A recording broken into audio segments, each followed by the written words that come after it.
24 décembre 2016. Après 2-3 échanges, Travis se rapproche d'Alex et lui dit « Tu veux connaître mon secret pour vendre ?» À cette époque, Alex galère à vendre son produit. Il est complètement ruiné et il vient de dépenser ses 3000 derniers euros dans un mastermind organisé par un certain Travis Jones.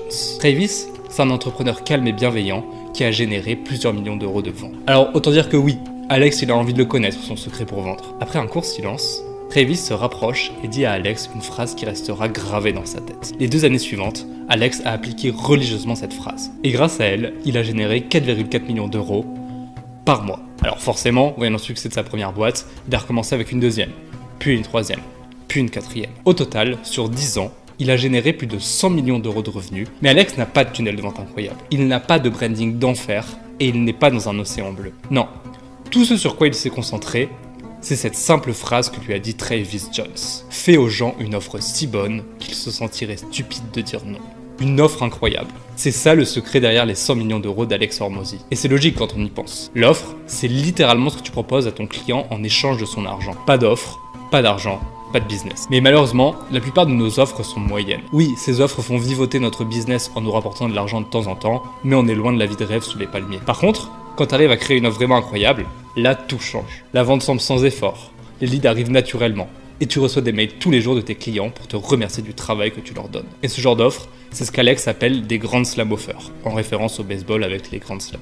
Et la bonne nouvelle, c'est que faire une Grand Slam offer, ça ne demande pas plus d'efforts que de faire une offre normale. La seule différence, elle réside dans notre compétence en tant que nous, marketeurs, à construire une offre de façon intelligente et efficace. Et c'est pour ça qu'Alex a passé les 10 dernières années de sa vie à construire des centaines d'offres pour lui et pour ses clients. La plupart ont échoué, quelques-unes s'en sont bien sorties, et une petite dizaine a complètement explosé. Et en analysant le point commun de ces offres à succès, Alex a pu en tirer un framework qu'il partage en détail dans le livre 100 millions de dollars offer. Dedans, il y explique étape par étape comment créer une grande slam offer en partant de zéro. Et pour te donner une idée d'à quel point ce livre il est bon, dis-toi que sur Amazon, il est noté à 4,9 étoiles avec plus de 15 000 avis. 4,9 étoiles. Je sais pas si tu te rends compte ce que ça veut dire. Littéralement, 0 personne a mis 1 étoile ou 2 étoiles. Donc ouais, autant te dire que ce livre, c'est une petite pépite. Et c'est pour ça que j'ai voulu te le résumer aujourd'hui. Dans cette vidéo, d'abord on va voir tous les éléments clés d'une grande slam offer, et ensuite, je t'expliquerai étape par étape le framework qu'Alex utilise pour créer une grande slam offer en partant de zéro. Voilà un petit aperçu de ce qu'on va voir dans cette vidéo. Les 4 critères qu'utilise Alex pour trouver des marchés ultra rentables. Le Delivery Cube, l'outil pour créer des produits plus rapidement et avec plus de valeur. Comment Alex a vendu plus en multipliant par 100 ses prix? Genre vraiment. Les 2 critères sur lesquels te concentrer pour créer des produits avec une valeur folle. C'est ces critères qu'utilisent Amazon, Apple ou encore Netflix. La règle qui permet à Alex d'identifier les désirs profonds de ses prospects. Comment bien fixer ton prix pour maximiser tes revenus. La garantie la plus efficace qu'Alex a jamais testée.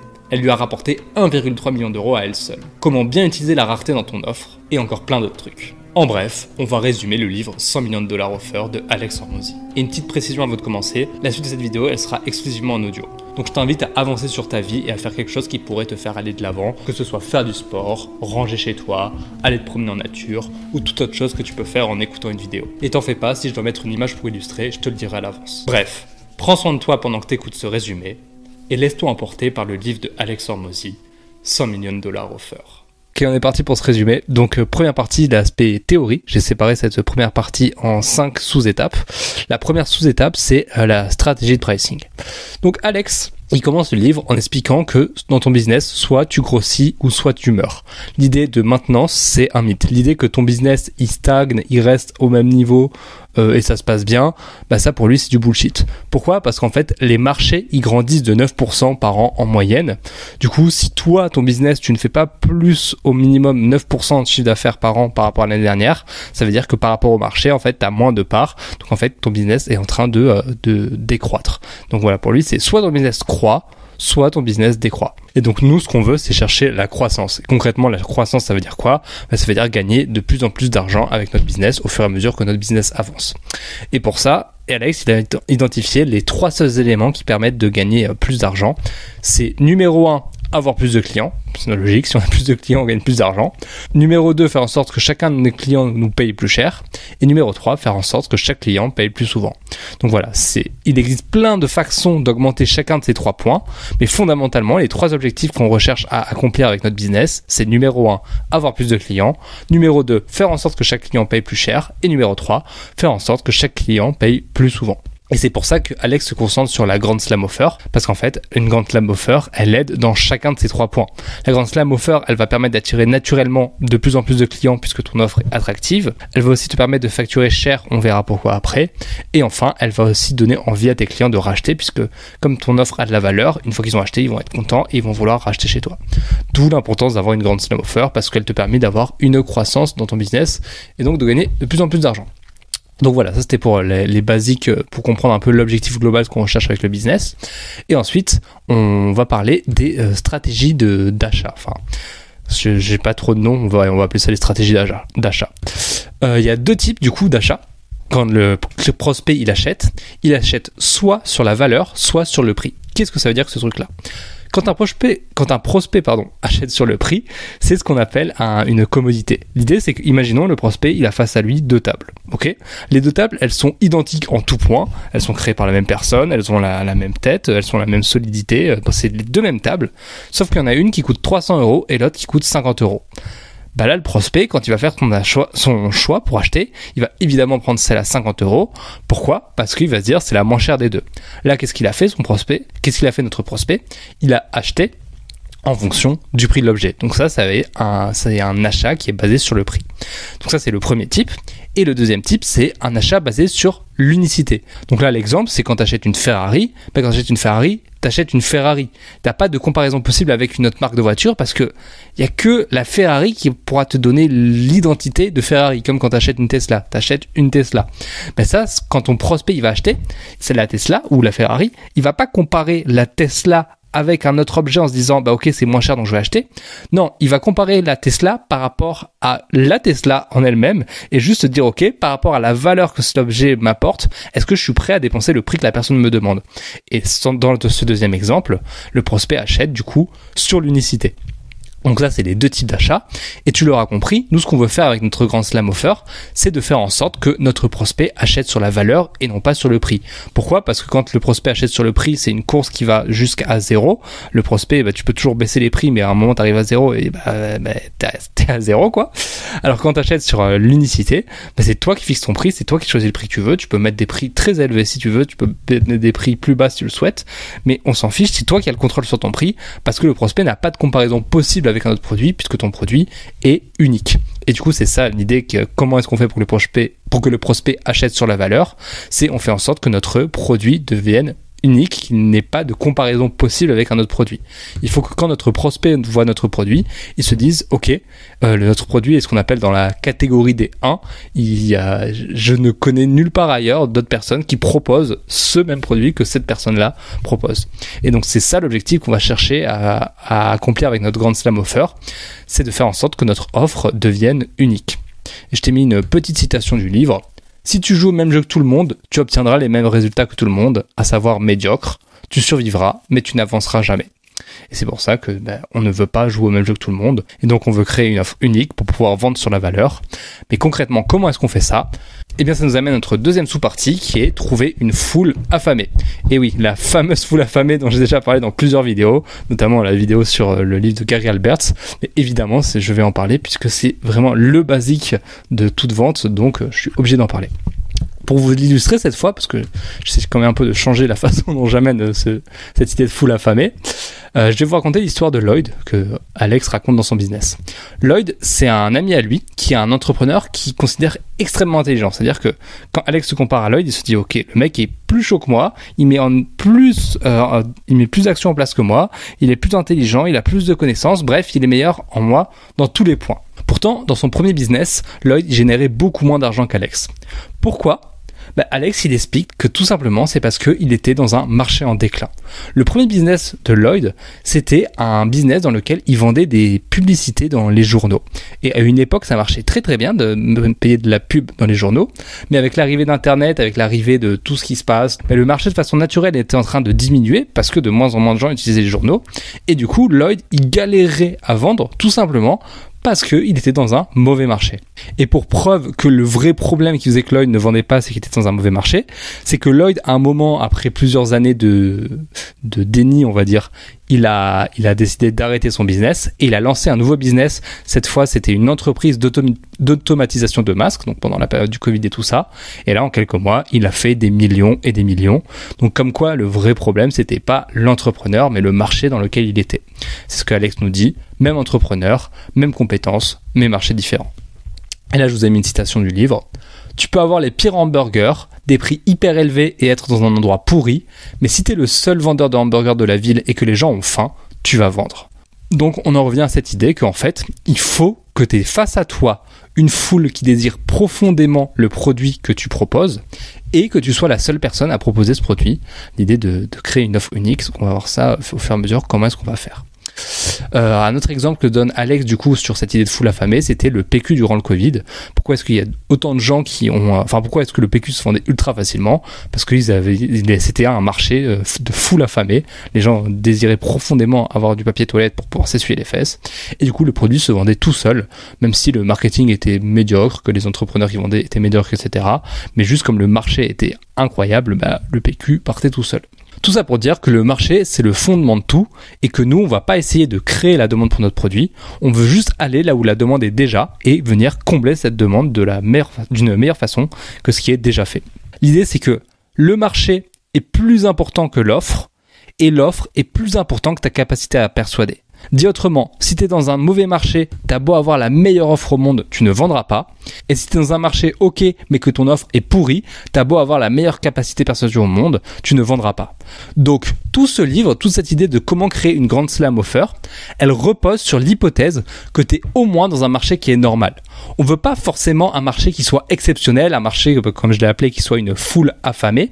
Mais ce qu'on veut, c'est au minimum que ton marché ait faim. On veut pas que tu sois dans un marché qui est rassasié.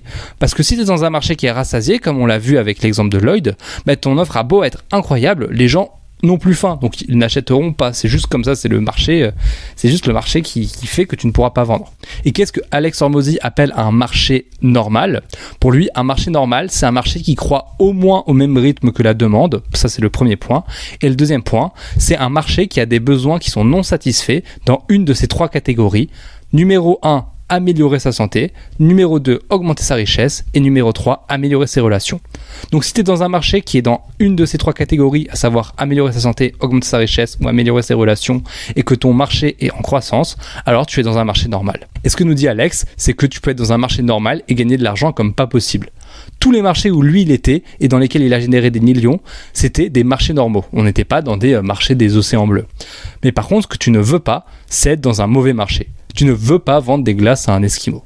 Donc voilà, tout ça pour dire que avant de créer ta grande slam offer, assure-toi d'être dans un marché normal et t'en fais pas dans les premières parties du framework où je vais t'expliquer comment faire pour sélectionner un marché qui est au minimum normal. Donc ça c'était du coup sur l'aspect marché normal et moi je t'ai rajouté un petit point qui n'est pas précédent dans le livre mais que je trouve important parce qu'on parle de copywriting. Quand on pense à persuasion ou quand on pense à copywriting, il y a beaucoup de gens qui pensent à l'idée de faire des surpromesses, venir créer des émotions, venir créer de la valeur là où il n'y en a pas forcément, et je suis pas trop fan de cette idée du copywriting. Pour moi, le vrai bon copywriting et le vrai bon copywriter, c'est un copywriter qui va venir enseigner les choses. Qu'est-ce que j'entends par là? C'est l'idée que c'est en fait un copywriter qui sait qu'il a tout un tas d'informations qui font qu'il sait que son offre est incroyable pour un certain type de personnes. Il sait que cette offre-là peut vraiment modifier la vie d'un certain type de personnes, en supposant évidemment que ton offre est vraiment bonne. Et son objectif à ce copywriter, ça va être tout simplement de transmettre toutes les informations qu'il sait au prospect de la façon la plus rapide et la plus efficace possible. En fait, il faut partir de l'idée que si le prospect a toutes les informations que toi tu as, il achète. Et donc toi, ton job, c'est juste de lui transmettre toutes ces informations-là le plus rapidement possible, de façon captivante. Voilà pour moi ce que c'est un excellent copywriting, ou un excellent copywriter. C'est un copywriter qui a été capable d'identifier une offre qui est excellente dans un marché qui est au moins normal et qui se rend compte que la personne qui vend cette offre, elle n'exploite pas elle n'arrive pas bien à transmettre la vraie valeur de cette offre-là. Et donc le copywriter, il va faire en sorte de vraiment venir transmettre la valeur de cette offre. Voilà pour la petite parenthèse sur la persuasion. On repart sur les marchés. Donc comme je te disais, comme Alex te disait, et selon lui, il y a trois grands marchés. C'est numéro 1, le marché de la richesse, à savoir gagner plus d'argent.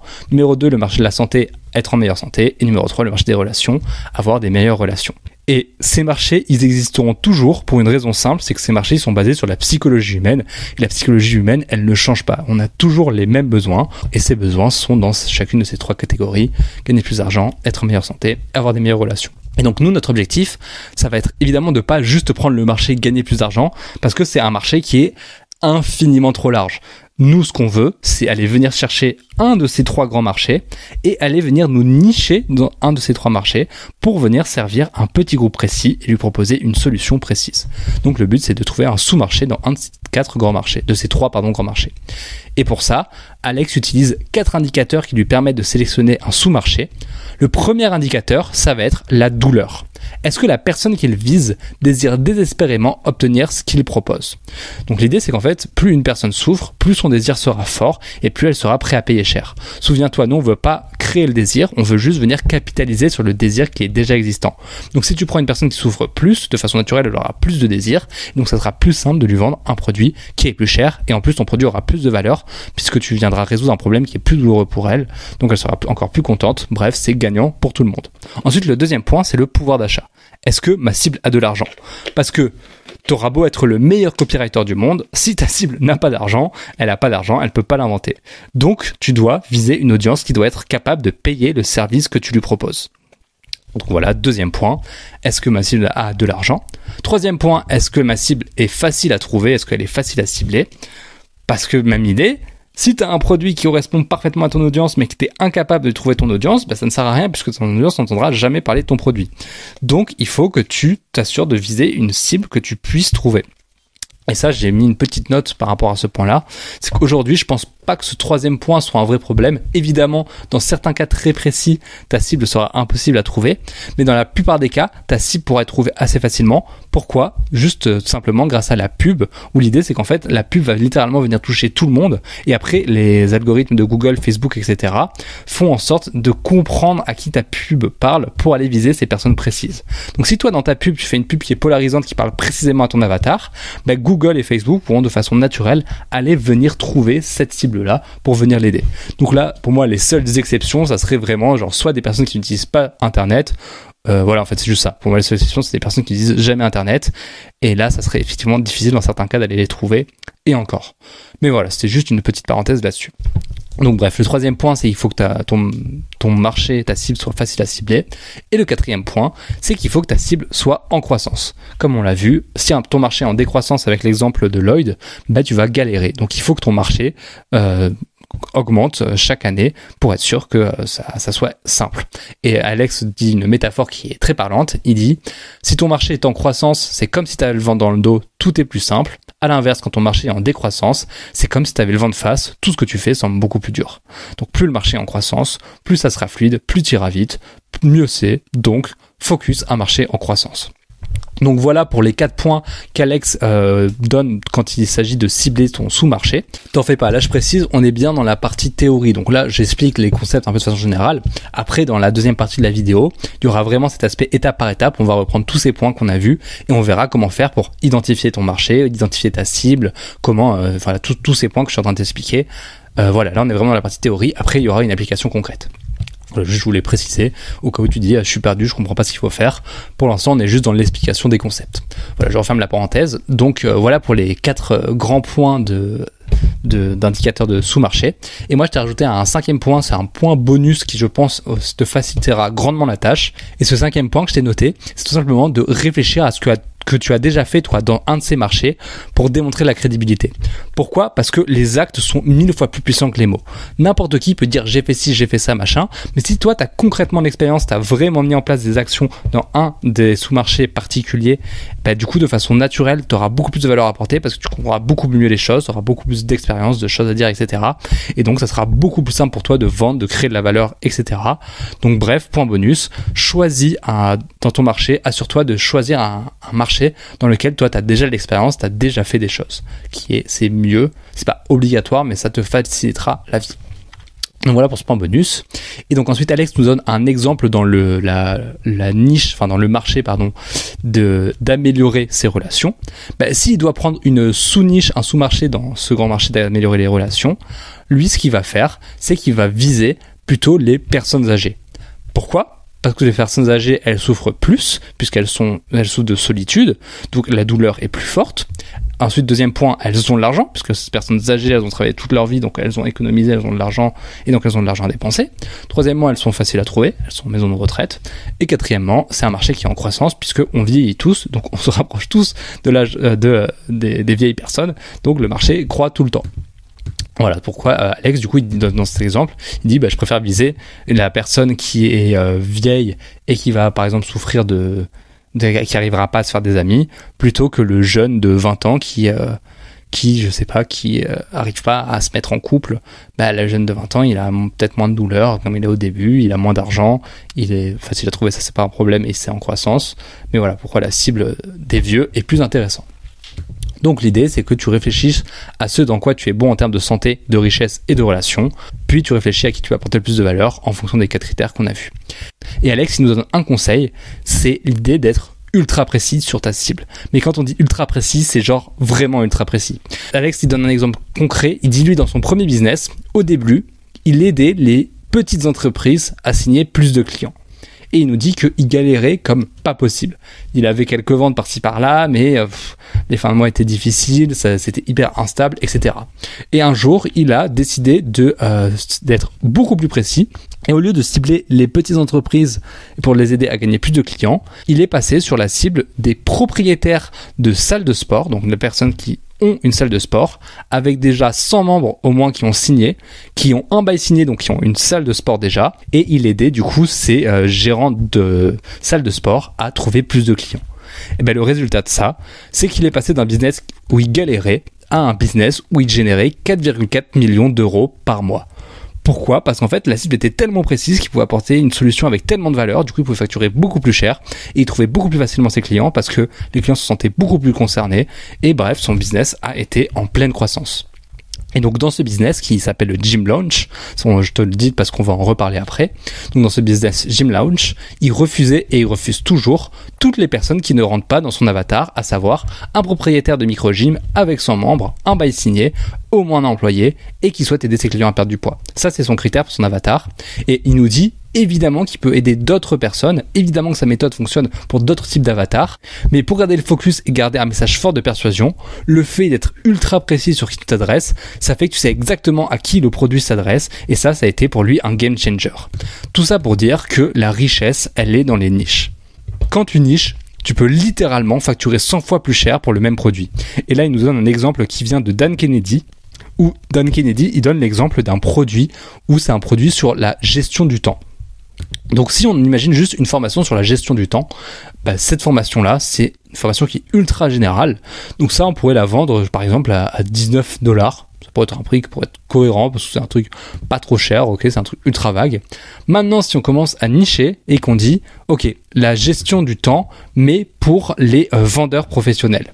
Là déjà on peut faire passer le produit à $99 parce que c'est plus précis la cible, c'est pas n'importe qui, c'est ok pour les vendeurs professionnels, donc ça les intéressera plus. Maintenant, si on niche encore et qu'on vise seulement les vendeurs professionnels qui font du B2B, donc entreprise à entreprise, et qui du coup ont un produit qui servirait à ces vendeurs-là à gérer leur temps, là on peut encore augmenter le prix, on pourrait s'imaginer à $499 parce que le produit est encore plus précis. Mais tu vois que c'est encore un peu vague, enfin encore un peu large.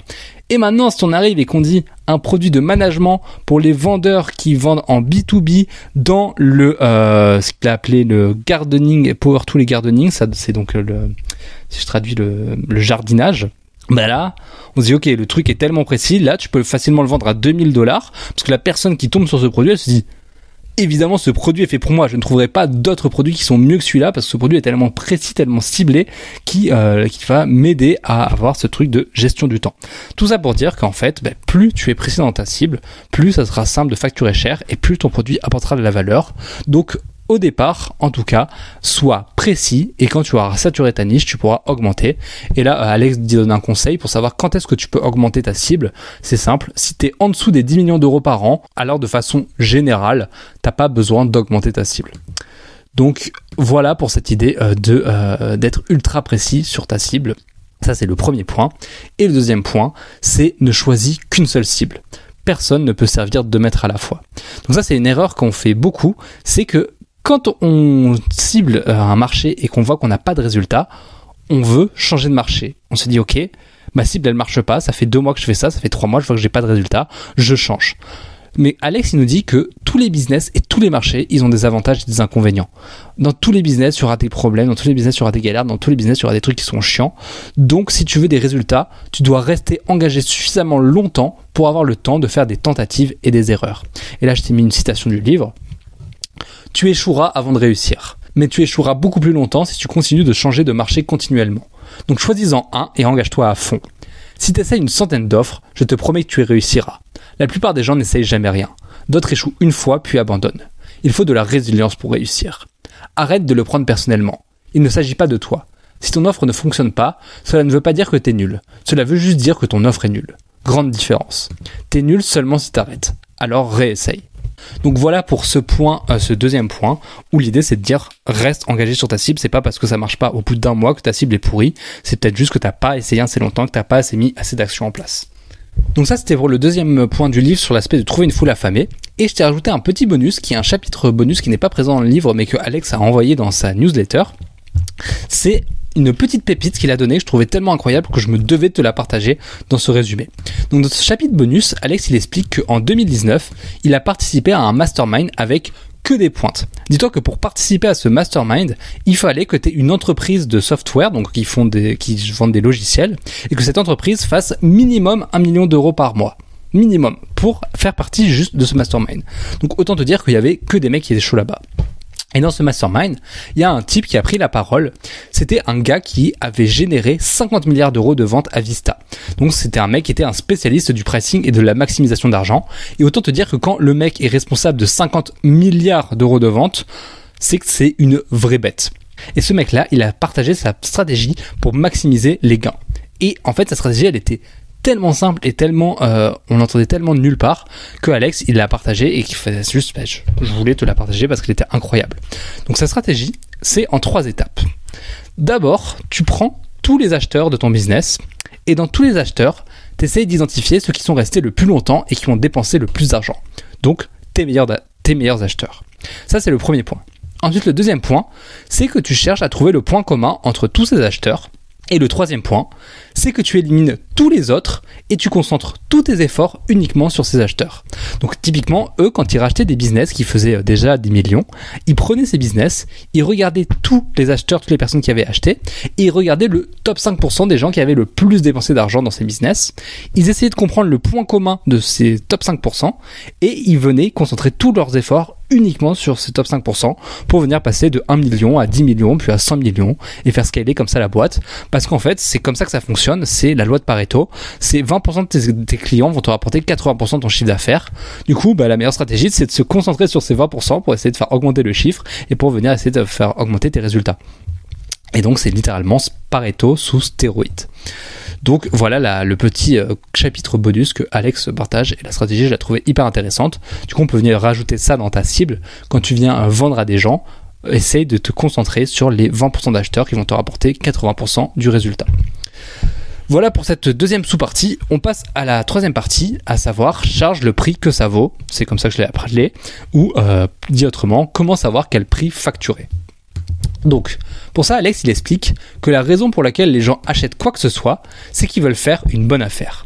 Autrement dit, ils pensent que ce qu'ils vont obtenir, donc la valeur, ça va valoir plus que ce qu'ils vont donner en échange, le prix. C'est le concept même de faire une bonne offre. Tu proposes quelque chose qui a plus de valeur que ce que tu demandes.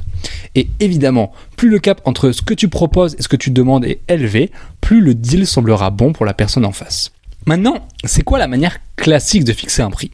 La manière classique de fixer un prix, c'est que d'abord tu vas analyser ton marché, ensuite tu vas regarder ce que tout le monde offre, tu vas prendre la moyenne des prix de ces offres-là, tu vas légèrement descendre cette moyenne pour rester compétitif, et ensuite tu vas offrir ce que les compétiteurs offrent avec un petit peu plus, et tu finis avec la proposition de valeur, plus pour moins. Le problème de ça, c'est que quand tu fixes ce prix de cette façon, comme on l'a vu, tu proposes un produit qui est en comparaison avec les autres et donc tu proposes un produit qui base son achat sur le prix. Souviens-toi tout à l'heure avec l'exemple de la table, la personne qui achète la table à 50 € versus à 300 €. Et comme on l'a vu, Quand tu fais ça, tu es en compétition sur le prix, et la compétition sur le prix, ça ne fait que descendre jusqu'à arriver à 0. Donc c'est pas du tout une bonne idée, parce que tu ne veux pas arriver à vendre des produits quasiment gratuitement. Ça, c'est le premier point. Et en plus, le problème, c'est que tu ne sais même pas si les offres que tu regardes fonctionnent. C'est d'un point de vue extérieur, les gens te disent ça fonctionne, ça fonctionne, ça fonctionne. Mais dans le business, il y a plein de gens qui veulent sauver la face en disant ça fonctionne, alors qu'en vrai, derrière, ça fonctionne pas si bien que ça. Donc voilà, deuxième point qui est un problème. Et là, je t'ai mis une petite citation qui vient de Dan Kennedy. Il n'y a aucun avantage stratégique à être le deuxième moins cher du marché, mais il y en a un à être le plus cher. Donc nous, ce qu'on veut, c'est d'abord créer un produit qui est unique, et ensuite on veut faire payer le plus cher possible pour ce produit en augmentant la valeur au maximum, parce que ça c'est une course vers l'infini. Donc voilà, on veut vraiment créer un produit qui rentre dans la catégorie des 1, et ensuite on veut mettre le prix le plus haut possible, mais qui soit quand même suffisamment bas pour que la personne achète, et pour ça on va augmenter la valeur tellement que notre prix sera ultra premium. Et là, Alex, il a fait une section où il nous explique pourquoi est-ce que le pricing premium, c'est une décision business qui est intelligente et qui est morale. Et pour ça, il nous parle d'un test, le test du vin. L'idée, c'est que des experts, ils ont rassemblé des centaines de personnes pour venir goûter des vins. Face à eux, ils avaient 3 verres de vin et on leur a dit voilà, ce vin-là, il coûte 20 €, ce vin-là, il coûte 50 € et ce vin-là, il coûte 500 €. Et à chaque fois, les 3, ils ont goûté, donc chaque personne a goûté les 3 vins et ils devaient dire quel est le meilleur, quel est le moins bon et quel est celui qui est entre les deux. Enfin bref, faire un classement. Mais les résultats, ça a été que tous les gens, ils disaient que le vin le moins bon, c'était le moins cher et que le meilleur vin, c'était le plus cher. Logique, tu vas me dire. Sauf que la réalité, c'est que ces 3 vins-là, c'était exactement le même vin. Et ça veut dire quoi ? Ça veut dire que juste le fait d'avoir mis un prix sur des bouteilles, sur un objet, la personne de façon naturelle, elle s'est dit, ok, ce vin-là a plus de valeur que ce vin-là est meilleur que ce vin-là. Donc dans la réalité, la perception, ce que la personne a vraiment vécu, ça a été changé juste par rapport au prix. Et c'est pour ça que c'est hyper intéressant de mettre des prix premium, parce que du coup, quand la personne, elle va expérimenter l'expérience du prix premium, de façon naturelle, elle va avoir plus de valeur, parce qu'elle va associer plus de valeur au produit. Et c'est ce que nous dit Alex. Quand tu augmentes tes prix, non seulement du coup tu augmentes cet investissement émotionnel chez tes clients, le fait qu'ils perçoivent plus de valeur, mais ensuite tu augmentes aussi les résultats de tes clients parce qu'ils vont être plus investis, tu attires aussi les meilleurs clients puisque tu attires ceux qui seront prêts à payer vraiment cher et tu retires tous ceux qui cherchent le gratuit qui en général sont des très mauvais clients, et tu augmentes du coup littéralement la valeur réelle parce que tu as de l'argent à investir dans ton produit, tu peux venir améliorer le produit puisque tu factures plus, donc tu as plus de potentiel d'extension. Tout ça pour dire que c'est sans doute la meilleure stratégie de faire du pricing premium. Et je l'ai synthétisé avec cette phrase du livre: quand tu augmentes tes prix, tu augmentes la valeur que le client reçoit sans rien changer à ton produit. Donc voilà pour cette idée. Et je t'ai mis quelques autres petites citations du livre que je trouvais cool. Les gens veulent acheter des choses chères. Ils ont juste besoin d'une bonne raison. La vérité, c'est que 99% des entreprises doivent augmenter leur prix pour se développer et non les baisser. Donc l'objectif, c'est d'être tellement plus cher que ton client se dira « c'est tellement plus cher, il doit y avoir quelque chose de complètement différent ici ». Voilà pour ce pricing premium. Et Alex reprend l'exemple de Gym Lounge. Donc souviens-toi le service dont on parlait tout à l'heure où il aidait les gérants de salles de sport à avoir plus de clients. Il disait que quand il a lancé Gym Lounge, ses compétiteurs, ils étaient à 500 € par mois en moyenne, à 500 $. Et dans le livre, il dit littéralement « Je voulais être si cher que cela créerait une aura autour de ce que nous faisions. Donc nous sommes arrivés avec un prix de 16 000 $ pour un programme intensif de 16 semaines en Done With You. » Je sais pas si tu te rends compte, 16 000 $ par rapport à 500 $, ça fait que c'est 30 fois plus cher que la moyenne du marché, ce qui est complètement énorme. Et pour reposer le contexte, parce qu'on peut se dire, peut-être les gérants, ils ont plein d'argent à dépenser, mais un gérant de gym, il fait en moyenne 35 000 $ par an, donc dépenser 16 000 $, c'était s'engager sur 6 mois de profit que le gérant, il avait généré. Donc c'était quand même un gros choix à faire, une grosse décision, mais il avait plein de clients. Pourquoi ? Parce qu'il avait des résultats. Il avait vraiment une croissance du chiffre d'affaires pour ses clients, il avait vraiment une croissance de revenus récurrents, et il avait vraiment une croissance des résultats nets. Et résultat, avec son service à 16 000 $, il vendait énormément, et il avait des résultats, et les clients rachetaient. Et il précise, c'est important. Oui, il facturait très cher à 16 000 $, mais derrière, les clients, ils avaient un deal. C'est-à-dire qu'ils avaient plus de valeur que le prix qu'ils payaient. Si toi, tu factures un produit à 16 000 $, mais que derrière, ton client ne reçoit pas l'équivalent de 16 000 $, évidemment, là, la personne aura l'impression de s'être fait douiller. Donc, tu ne dois jamais facturer plus que ce que vaut ton produit. Mais par contre, tu dois toujours facturer le plus cher possible. Mais pour faire payer beaucoup plus, il faut que tu apprennes à créer des produits qui ont une énorme valeur. Et ça va être le but de la partie suivante, comprendre qu'est-ce qui fait qu'un produit a de la valeur. Donc c'est notre 4e sous-partie, l'équation de la valeur. Donc cette équation, je te l'affiche à l'écran, comme ça tu peux voir concrètement à quoi elle ressemble. Donc cette équation, c'est le désir d'obtenir l'objectif fois la probabilité de réussite perçue, divisé par le temps à atteindre l'objectif souhaité, fois les efforts et sacrifices à faire pour atteindre l'objectif souhaité. Donc ça, c'est l'équation, et l'ensemble de cette équation, c'est égal à la valeur du produit. Ne t'inquiète pas, je vais décomposer chacun des points pour t'expliquer à quoi ça correspond. Juste avant de décomposer ces points, je voudrais rajouter une petite chose qui n'est pas dans l'équation, mais je pense que c'est important quand même d'en avoir conscience. C'est que souviens-toi, tout à l'heure, on parlait de cette idée d'unicité, le fait que ton produit doit être unique. Ce point-là, il rentre dans l'équation, dans la partie en bas, parce que, en fait, plus ton offre est unique, plus ton offre aura de valeur. Donc l'objectif, c'est de faire en sorte que ton offre atteigne le 1 en termes d'unicité, le fait que elle soit unique, et du coup ta valeur soit encore augmentée. Donc moi je l'aurais rajouté dans l'équation sur la partie basse, mais bon, comme on part du principe qu'on construit notre offre pour la rendre unique, c'est pas forcément un point qu'on va venir mettre concrètement dans l'équation, mais c'est quand même bien d'en avoir conscience que cette idée d'unicité rentre en compte dans la valeur de ton offre. Donc voilà pour l'équation, et on va rentrer dans chacun des points. Donc le premier, c'est le désir d'obtenir l'objectif. Qu'est-ce que c'est que ce truc-là ? La définition, c'est à quel point est-ce que la personne que tu vises désire obtenir l'objectif que tu lui promets. Et plus le désir d'obtenir l'objectif est fort, plus la valeur de ton produit sera forte. Souviens-toi, tout à l'heure, c'est ce dont on parlait, cette idée de douleur. Si tu vises une grand-mère versus si tu vises un jeune sur l'idée de créer des relations, la grand-mère, son désir sera beaucoup plus fort que le jeune, et donc de façon naturelle, le produit que tu proposeras aura beaucoup plus de valeur puisque son désir sera plus fort. Et je rappelle, qu'est-ce que c'est que l'objectif ? Parce que j'ai parlé de promesse d'obtenir un certain objectif. Ce que j'appelle l'objectif, c'est littéralement ce que ton avatar met derrière « je veux ». Je veux être respecté, son objectif c'est d'être respecté. Je veux être beau, son objectif c'est d'être beau. Je veux trouver plus de clients, son objectif c'est de trouver plus de clients. Je veux coucher avec des bombes atomiques, son objectif c'est de coucher avec des bombes atomiques. Je veux passer du temps de qualité avec mes enfants, son objectif, tu l'as compris, passer du temps de qualité avec mes enfants. Donc ça c'est pour l'objectif. Je ne rentre pas dans les détails parce que j'ai beaucoup de choses à dire. Si tu veux plus de détails sur qu'est-ce que c'est que cet objectif précisément, comment ça fonctionne, je te renvoie à ma séquence mail de bienvenue, c'est le premier lien en description. Tu cliques et tu rentres ton adresse email et tu recevras une série de mails dans laquelle j'explique notamment cette idée d'objectif. Donc voilà pour ce premier point qui est du désir d'obtenir l'objectif, à quel point ta personne désire obtenir un objectif. Et ce qui est intéressant, c'est qu'en fait, ton prospect, il va avoir plein d'objectifs. Et nous, comment est-ce qu'on fait pour savoir quel est l'objectif qu'il désire le plus ? Alex, il nous donne une solution que lui, il a observée, qui selon lui fait qu'une personne va considérer un objectif plus désirable qu'un autre. Et cette solution, c'est le statut. Plus un objectif permet d'augmenter le statut d'une personne, plus cet objectif sera désirable. Qu'est-ce que j'entends par statut ? C'est quoi la définition du statut ? Le statut, c'est la perception des personnes que tu considères comme importantes. Donc la perception, c'est pas la perception de tous les gens, ça on s'en fiche. C'est juste la perception des gens qui, toi, tu considères qu'ils ont de l'importance. Ça va être leur perception de toi sur le plan social et professionnel. Comment est-ce que ces personnes te perçoivent d'un point de vue professionnel et comment ces personnes te perçoivent d'un point de vue social. Et c'est ça du coup le statut. Et du coup, plus une personne a un statut élevé, plus les personnes qui considèrent comme importantes vont avoir une perception d'elle haute sur le plan social et professionnel. Et pour ça, Alex nous donne un exemple, c'est que pour beaucoup d'hommes, gagner de l'argent, c'est plus important qu'être beau. Pourquoi ? Parce que l'argent détermine beaucoup plus le statut des hommes que la beauté. Du coup, en règle générale, les hommes ils vont accorder beaucoup plus d'importance à toutes les offres qui parlent de gagner plus d'argent plutôt qu'à celles qui vont être sur la beauté.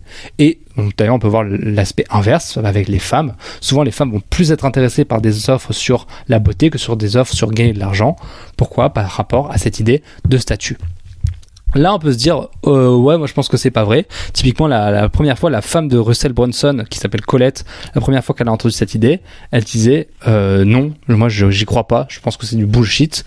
Par exemple, moi, je préfère avoir un minivan plutôt qu'une Lamborghini. D'ailleurs, je suis fier de mon minivan, j'ai pas envie d'une Lamborghini. Donc tu vois bien que ton statut, c'est du bullshit.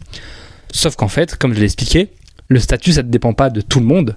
Le statut, ça dépend de la perception des personnes à qui tu veux apporter de l'importance. Et typiquement, la femme de Russell Brunson, Colette, elle, ce qu'elle voulait, c'est être une bonne mère. Elle voulait être perçue comme une bonne mère par ses amis. C'est son statut, c'est ce qu'elle voulait renvoyer. Du coup, forcément, un minivan, ça augmente beaucoup plus son statut qu'une Lamborghini, puisqu'un minivan, ça renvoie à l'idée de oui, je suis une bonne mère, je suis une mère qui achète des voitures qui vont permettre de prendre soin de mes enfants, et donc son statut augmente, et donc c'est validé.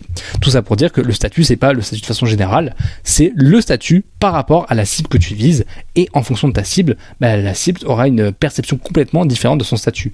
Pour certaines personnes, pour les jeunes millionnaires, l'idée de Lamborghini, ça va augmenter leur statut, mais si tu vises par exemple des gens qui sont écolos, évidemment que la Lamborghini, ça ne va pas du tout augmenter leur statut, ça va au contraire le diminuer. Eux, ce qui va augmenter leur statut, c'est plus prendre le train, ne pas prendre l'avion, faire des gestes écologiques, etc., etc. Donc voilà pour cette idée de comment savoir à quel point une personne désire l'objectif. C'est plus ça va augmenter son statut, plus le désir sera fort. Et j'ai rajouté une petite note, c'est qu'on pourra encore venir augmenter le désir avec notre copywriting, mais il doit être déjà préexistant de base. Notre copywriting, c'est vraiment un multiplicateur pour intensifier le désir plutôt qu'un créateur. Donc voilà sur ce premier point à quel point le premier point de l'équation, c'est à quel point la personne désire obtenir l'objectif. Ensuite, le deuxième point, c'est la probabilité de réussite perçue. Qu'est-ce que c'est que ce truc-là ? L'idée, c'est de dire à quel point le prospect est convaincu d'atteindre l'objectif qu'on lui promet en prenant notre produit. Donc évidemment, quand ton prospect voit ton produit, plus il sera convaincu que ton produit va lui permettre de vraiment atteindre son objectif, plus il aura envie d'acheter. Parce que concrètement, si tu vises quelqu'un qui a un désir vraiment profond d'atteindre son objectif, qui veut absolument atteindre son objectif, mais que la personne, elle ne prend pas ton produit, c'est parce que la personne va se dire « Je pense pas que ton produit va vraiment me permettre d'atteindre mon objectif. » Parce que si ton produit permettrait vraiment d'atteindre l'objectif, et après on va le voir de façon simple et rapide, ça c'est des points encore mieux, mais déjà si ton produit permet vraiment d'atteindre l'objectif, quasiment tous les gens vont l'acheter puisqu'ils veulent vraiment atteindre cet objectif. Donc un des points qui fait que la personne ne va pas acheter, c'est que juste elle va se dire ok, je pense pas que ton produit va vraiment me permettre d'atteindre cet objectif. C'est cette idée de crédibilité, à quel point ton produit est crédible pour permettre d'atteindre l'objectif. Et c'est ce que ce que Alex appelle la probabilité de réussite perçue. Et là, je t'ai mis en fait, les gens payent pour la certitude. Ça, c'est un point qui est important à comprendre. Les gens vont payer parce qu'ils vont être certains d'obtenir un certain truc. Et c'est d'ailleurs pour ça qu'Harvard coûte 10 fois plus cher qu'une école classique. Parce que quand tu vois Harvard, t'as une certitude d'obtenir derrière un job qui est bien payé, beaucoup plus que dans les écoles classiques. Et donc, ce deuxième point en tant que tel permet d'augmenter la valeur de ton offre parce que plus un prospect est convaincu que ton offre fonctionnera sur lui, plus ça le rendra précieuse à tes yeux, même si toi, ton travail derrière reste le même. Donc deuxième point, fais en sorte que la perception de crédibilité de ton offre soit le plus élevée possible. Et ensuite, le troisième point, c'est le temps à atteindre l'objectif souhaité. Donc qu'est-ce que c'est que ce truc ? La définition, c'est simple, c'est le temps entre l'achat, le moment où ton prospect achète, et le moment où il reçoit l'objectif que tu lui as promis. Et plus ce temps est petit, plus ton produit a de valeur. Et dans ça, il y a deux sous-éléments de cette idée de temps. Le premier élément, c'est comme je viens de dire, l'idée de résultat, à quel point le prospect atteint rapidement l'objectif qui est promis. Mais le deuxième point qui est aussi important, ça va être les expériences tout du long qu'il va faire. Parce qu'en fait, ce que les gens achètent, c'est le résultat à long terme, mais ce qui va faire rester les gens, ça va être les expériences. Si ton produit, imaginons que ça va être un programme sur 10 mois, tu as envie que la personne, elle suive les 10 mois, tu ne veux pas que la personne, au bout d'un mois, elle s'en aille, parce que tu sais qu'au bout des 10 mois, tu as les résultats, mais qu'il faut tenir les 10 mois. Et pour faire en sorte que la personne, elle tienne jusqu'au bout, ce qu'Alex, il l'explique, c'est qu'il faut lui créer une expérience agréable aussi vite que possible.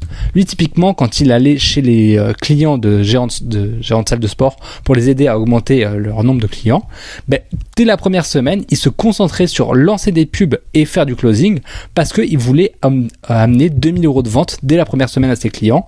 Comme ça créait une expérience agréable chez le client qui faisait que la personne se disait ok, j'ai pris la bonne décision, je suis avec un mec qui sait vraiment ce qu'il fait, et en se disant ça, la personne elle va être rassurée et elle va être beaucoup plus susceptible d'aller jusqu'au bout du programme. Donc voilà, ce qu'Alex conseille, c'est de donner des expériences agréables. Et moi, je pense qu'il y a un truc qui est encore plus fort, qui est démontré par la psychologie. Évidemment, ce truc d'expérience agréable est hyper important. Et d'ailleurs, je pense que c'est pas juste la première fois, mais il faut que la personne ait des expériences agréables tout du long. Mais le vrai point derrière ce truc-là, c'est qu'en fait, la personne, pour la garder motivée, la psychologie, elle a montré que ce qui fait qu'on reste motivé, c'est qu'on a une sensation de progrès régulier. Si je suis un programme et que tous les jours, j'ai le sentiment de progresser par rapport à hier, que tous les jours, j'ai le sentiment de me rapprocher de mon objectif, c'est ça qui va me garder motivé au quotidien. Et je le sais parce que dans mon programme de copywriting training, qui est quand même un programme sur 3 mois, qui est un programme qui est intensif, j'ai 80% de mes élèves qui sont allés jusqu'au bout des 3 mois, qui ont vraiment fait tout le programme de A à Z. J'en ai même certains qui ont recommencé le programme. Pourquoi ? Parce qu'en fait, j'ai pensé le programme de telle sorte à côté une sensation de progression constante. C'est comme si tu apprenais une langue et au fur et à mesure, je t'apprenais des mots un peu dans tous les sens, et plus tu avances, plus tu as l'impression de bien savoir parler la langue. Là, c'était un peu la même idée avec mon programme de copywriting. Plus tu avances, plus tu as le sentiment de vraiment être bon en copywriting, et c'est cette idée de ce sentiment de progrès qui fait que mes élèves sont allés jusqu'au bout.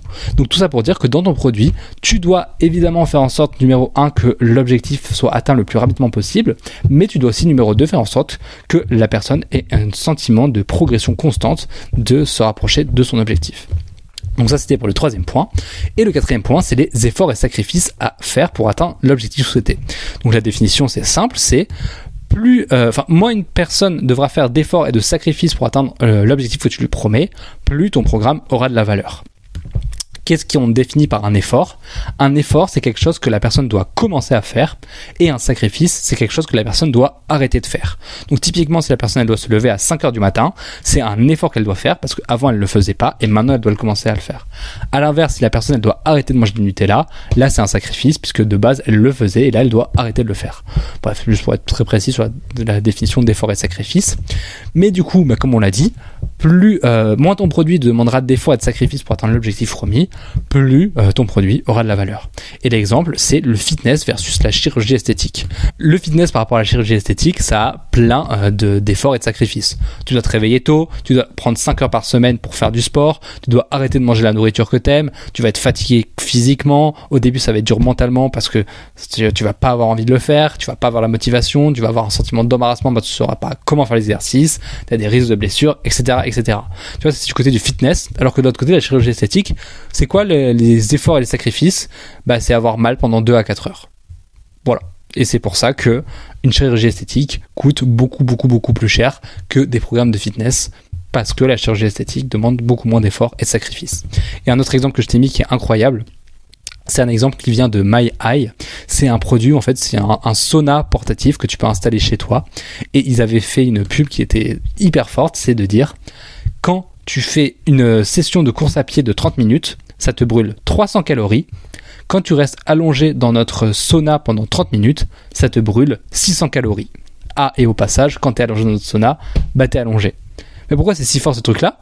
Parce que l'objectif promis c'est le même, à savoir perdre du poids, sauf que d'un côté t'as l'idée de course à pied où tu dois faire des efforts, de te lever, d'aller prendre tes chaussures, de courir, d'être fatigué, d'aller faire ton sport, et à la fin t'as brûlé que 300 calories, donc t'as atteint la moitié de ton objectif, on va dire des 600 calories, alors que de l'autre côté, tous les efforts et les sacrifices que t'as à faire, c'est juste allumer ton sauna, t'allonger dedans et rien faire, et en 30 minutes t'as brûlé 2 fois plus de calories. Et du coup ce produit apparaît comme ayant beaucoup plus de valeur pour les personnes qui veulent juste perdre du poids, parce que le produit a beaucoup moins d'efforts et de sacrifices à faire. Et c'est d'ailleurs aussi pour ça que les offres Done for You, donc les offres où je te fais tout, elles sont presque toujours plus chères que les offres où je le fais avec toi ou alors tu le fais toi-même, parce que la personne qui achète cette offre, elle n'a pas les efforts et les sacrifices à faire. Tout ce qu'elle a à faire, c'est embaucher l'expert, et derrière l'expert fait tout pour elle, donc elle a rien à faire, mais donc ça coûte plus cher parce que ça a plus de valeur. Et d'ailleurs, petite note que je t'ai mis, c'est qu'à bien comprendre, les efforts et les sacrifices dépendent de ta cible et de ce que ta cible veut atteindre comme objectif. Typiquement dans l'exemple de My Eye et de la course à pied, oui, la personne qui veut juste perdre du poids et qui n'aime pas le sport, évidemment que le produit My Eye aura beaucoup plus de valeur que le produit course à pied, parce que la personne, son objectif c'est de perdre du poids. Donc les efforts et les sacrifices seront beaucoup moins importants dans l'aspect du My Eye. Mais si typiquement tu vises une cible qui veut être en meilleure santé, enfin avoir un meilleur corps, mais qui derrière elle connaît l'importance du sport et elle aime faire du sport, l'aspect faire du sport, ça sera pas vu comme un effort et sacrifice. Au contraire, ça sera vu plutôt comme on pourrait le mettre dans l'aspect désir d'obtenir l'objectif, qui est cet aspect que ça va être beaucoup plus attirant. Donc en fait, tout ça pour dire que en fonction d'à qui tu parles, les efforts et les sacrifices ne seront pas forcément les mêmes. Pour une certaine personne, faire du sport, ça sera vu comme un effort, alors pour une autre personne, faire du sport, ça sera vu comme un plaisir. Voilà, c'est une petite note que je trouvais importante. Donc voilà pour les 4 points de la définition de la valeur, qui sont, je le rappelle, sur le haut de l'équation, c'est désir d'obtenir l'objectif fois perception de la réussite d'atteindre l'objectif. Et ça, tu divises par le temps fois les efforts et les sacrifices, et ça te donne la valeur. Et du coup, nous, notre objectif, quand on veut créer notre produit, ça va être d'augmenter au maximum les 2 points du haut, donc viser des gens qui ont le désir d'obtenir l'objectif le plus fort, et augmenter la crédibilité d'obtenir l'objectif. Et sur les 2 points du bas, on veut les diminuer au maximum, à savoir faire en sorte que la personne atteigne l'objectif le plus rapidement possible et faire en sorte que la personne ait le moins d'efforts et de sacrifices possible à atteindre l'objectif. Et là, Alex, il donne une note qui est hyper intéressante. Il explique qu'au début, quand on débute, la plupart des marketeurs, ce qu'on va faire, c'est qu'on va se concentrer sur le haut de l'équation. On va vouloir commencer à faire des promesses qui sont de plus en plus grosses, mettre des tonnes de preuves sociales dans tous les sens, etc., etc. Le truc qu'il dit, c'est que ça, c'est facile et c'est paresseux. Tout le monde fait ça et c'est facile de faire ça. Mais la réalité, et ce dont il s'est rendu compte avec le temps, c'est qu'en fait, les produits qui avaient le plus de valeur et ceux qui généraient le plus d'argent, c'est pas ceux qui se concentraient sur le haut de l'équation, mais sur le bas de l'équation. Ce qu'il nous dit, c'est que les meilleures entreprises du monde, elles se concentrent toujours sur baisser le temps et les efforts et sacrifices. Typiquement, l'iPhone, quand il est sorti, c'est un produit qui semblait sans effort par rapport au téléphone de l'époque. Ou encore mieux, quand tu regardes Amazon, aujourd'hui, Amazon, c'est une des plus grosses boîtes au monde, c'est la plus grosse boîte e-commerce au monde. Amazon, quand tu commandes, c'est un clic, donc les efforts sont quasiment nuls et tu reçois le produit en un jour. Donc juste pour obtenir ta commande, c'est je clique et le lendemain je l'ai. Donc tu vois qu'ils ont réduit énormément les temps et les sacrifices. Et pareil, troisième exemple avec Netflix, c'est immédiat et sans effort. Comparé au programme télé où tu devais attendre une certaine heure, devant être devant ta télé, devoir regarder de A à Z, il n'y avait pas de diffusion, etc. Là, Netflix, tu peux y aller quand tu veux, tu y vas, tu cliques, tu y es, hop, on est bon, tout fonctionne. Donc bref, tout ça pour dire que selon lui, le plus intéressant, c'est pas d'augmenter le haut de l'équation, mais c'est de réduire le bas de l'équation. Et d'ailleurs, c'est pas pour rien si c'est une équation, parce que si tu fais un peu de maths, tu le sais. Quand on divise quelque chose par 0, ça tend vers l'infini. Précisément, en réalité, on peut pas diviser vers 0, c'est plus quand quelque chose tend vers 0, mais voilà, on n'est pas là pour faire des maths très précis. L'idée, c'est de dire que n'importe quoi divisé par 0, ça fera toujours l'infini. Donc, si tu arrives à atteindre le 0 dans le bas de ton équation, le haut de l'équation aura pas beau ne pas être hyper élevé, ça fera quand même un produit avec une valeur exceptionnelle. Et du coup, je t'ai pris 2 exemples de produits pour appliquer l'équation de la valeur pour que tu comprennes mieux. C'est 2 produits qui promettent d'atteindre le même objectif, à savoir l'objectif c'est se relaxer, réduire l'anxiété et avoir un sentiment de bien-être. Et ces 2 produits, c'est numéro 1, la méditation, et numéro 2, le Xanax. Donc ce qu'on va faire là, c'est qu'on va prendre chacun des 4 points de l'équation, et à chaque fois, on va lui donner une échelle de 0 à 10, pour essayer, en fait, l'objectif va être de quantifier la valeur finale du produit, même si évidemment, dans la réalité, ça veut rien dire, mais juste pour nous avoir une échelle pour bien comprendre. Donc, pour rappel, le désir et la crédibilité, on veut que ce soit le plus haut possible. Donc sur l'échelle de 0 à 10, on veut que ça atteigne le 10. Et par contre, à l'inverse, le temps et les efforts, on veut que ce soit le plus bas possible, que ça atteigne le 0. Et ça va nous permettre de maximiser la valeur. Donc si on prend la méditation, le désir d'obtenir l'objectif, ça c'est 10 sur 10, pareil pour le Xanax. On part du principe que les 2 personnes, elles veulent vraiment obtenir cet objectif. On a visé des cibles avec le désir le plus fort possible. Maintenant, la probabilité de réussite perçue d'atteindre l'objectif, sur la méditation, j'ai mis un 3 sur 10 parce que c'est difficile à maintenir, parce qu'il faut la motivation, parce que tu peux avoir un manque de confiance si tu le fais bien ou pas, et puis il faut plusieurs semaines pour ancrer l'habitude pour que tu aies vraiment des résultats. Donc ça, c'est l'aspect méditation. Et de l'autre côté, le Xanax, j'ai mis 10 sur 10 parce que suffit de prendre la pilule et tu sais que tu auras les résultats, quoi. Ensuite, le temps à atteindre l'objectif, pareil, j'ai mis 7 sur 10 parce que la méditation, c'est du long terme. Les premiers résultats, ils sont pas visibles immédiatement. Il faut que tu attendes avant d'avoir les résultats. Et en plus, les résultats, ils restent pas sur le long terme. Il faut que tu recommences encore et encore. Donc bref, j'ai mis un 7 sur 10. Sachant que je rappelle, sur le bas de l'équation, plus c'est haut, moins c'est bien. On veut le 0 sur 10, nous. Et du coup, pour le Xanax, en termes de temps à atteindre l'objectif, là, j'ai mis 0,5 sur 10 parce que tu prends la pilule et tu as les effets dans les 15 minutes. Donc voilà, le temps est ultra rapide. Et pour le dernier point, les efforts et les sacrifices à faire pour atteindre l'objectif, sur la méditation, j'ai mis 8 sur 10 parce que tu as des douleurs physiques, parce que c'est difficile de rester concentré, tu as des frustrations, des fois tu vas oublier. Bref, ça te demande beaucoup d'efforts et de sacrifices pour mettre en place cette habitude de méditation.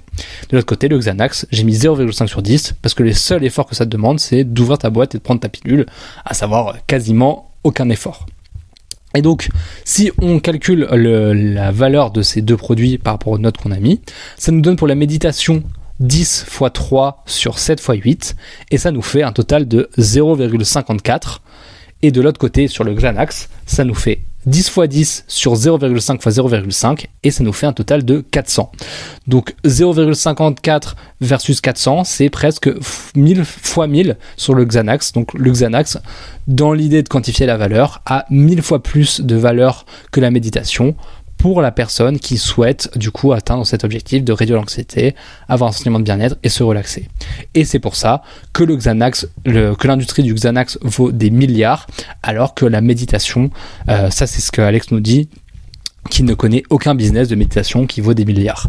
Je suis quand même allé vérifier parce que j'étais curieux de ça, et je pense qu'à l'époque où le livre a été écrit, c'était peut-être le cas, mais aujourd'hui j'ai vu il y a deux business qui valent des milliards dans la méditation, c'est Calm et Headspace. Ils sont chacun valorisés à plus ou moins 2 milliards d'euros. Et pourquoi aussi? Parce que du coup on se dit c'est pas logique, c'est par rapport à ce qu'on vient de voir sur la méditation et sur le Xanax. Techniquement le Xanax, la valeur, et c'est 1000 fois plus élevé, donc ça devrait générer 1000 fois plus d'argent.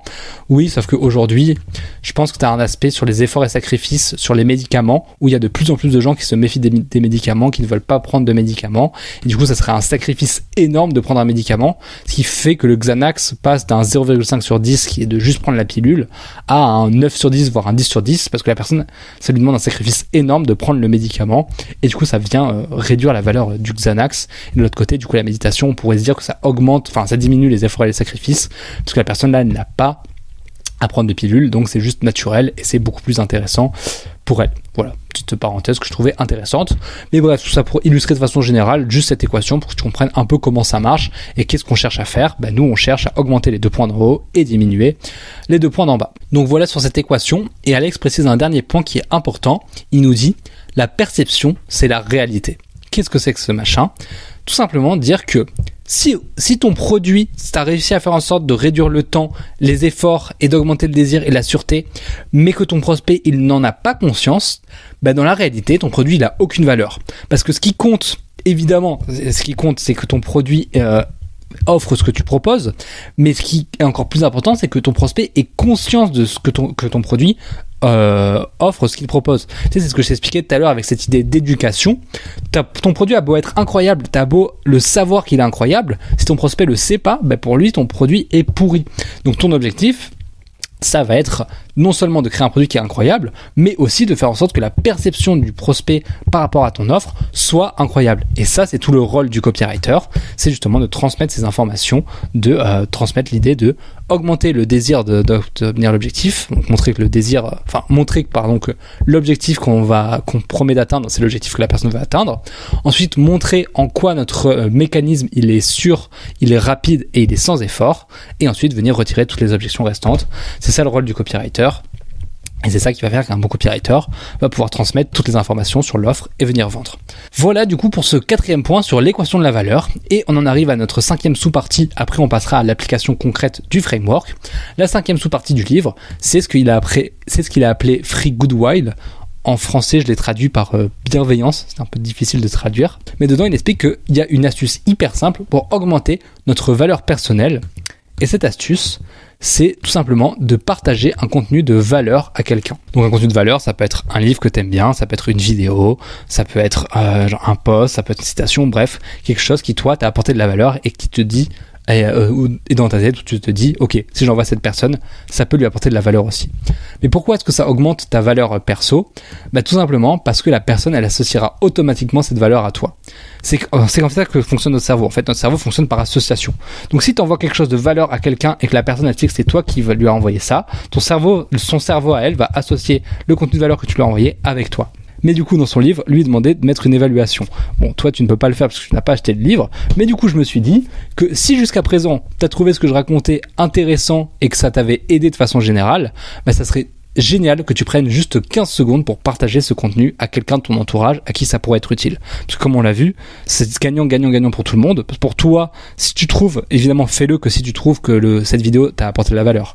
Mais si tu le fais et que tu le partages à quelqu'un de ton entourage, bah toi ça t'apporte de la valeur puisque ça augmente ta perception de la valeur aux yeux de cette personne. La personne à qui tu l'envoies, ça lui apporte de la valeur puisque tu lui envoies une vidéo de valeur. Et moi ça m'apporte de la valeur parce que ça me permet de propager mon contenu et mes idées. Et donc c'est gagnant-gagnant pour tout le monde.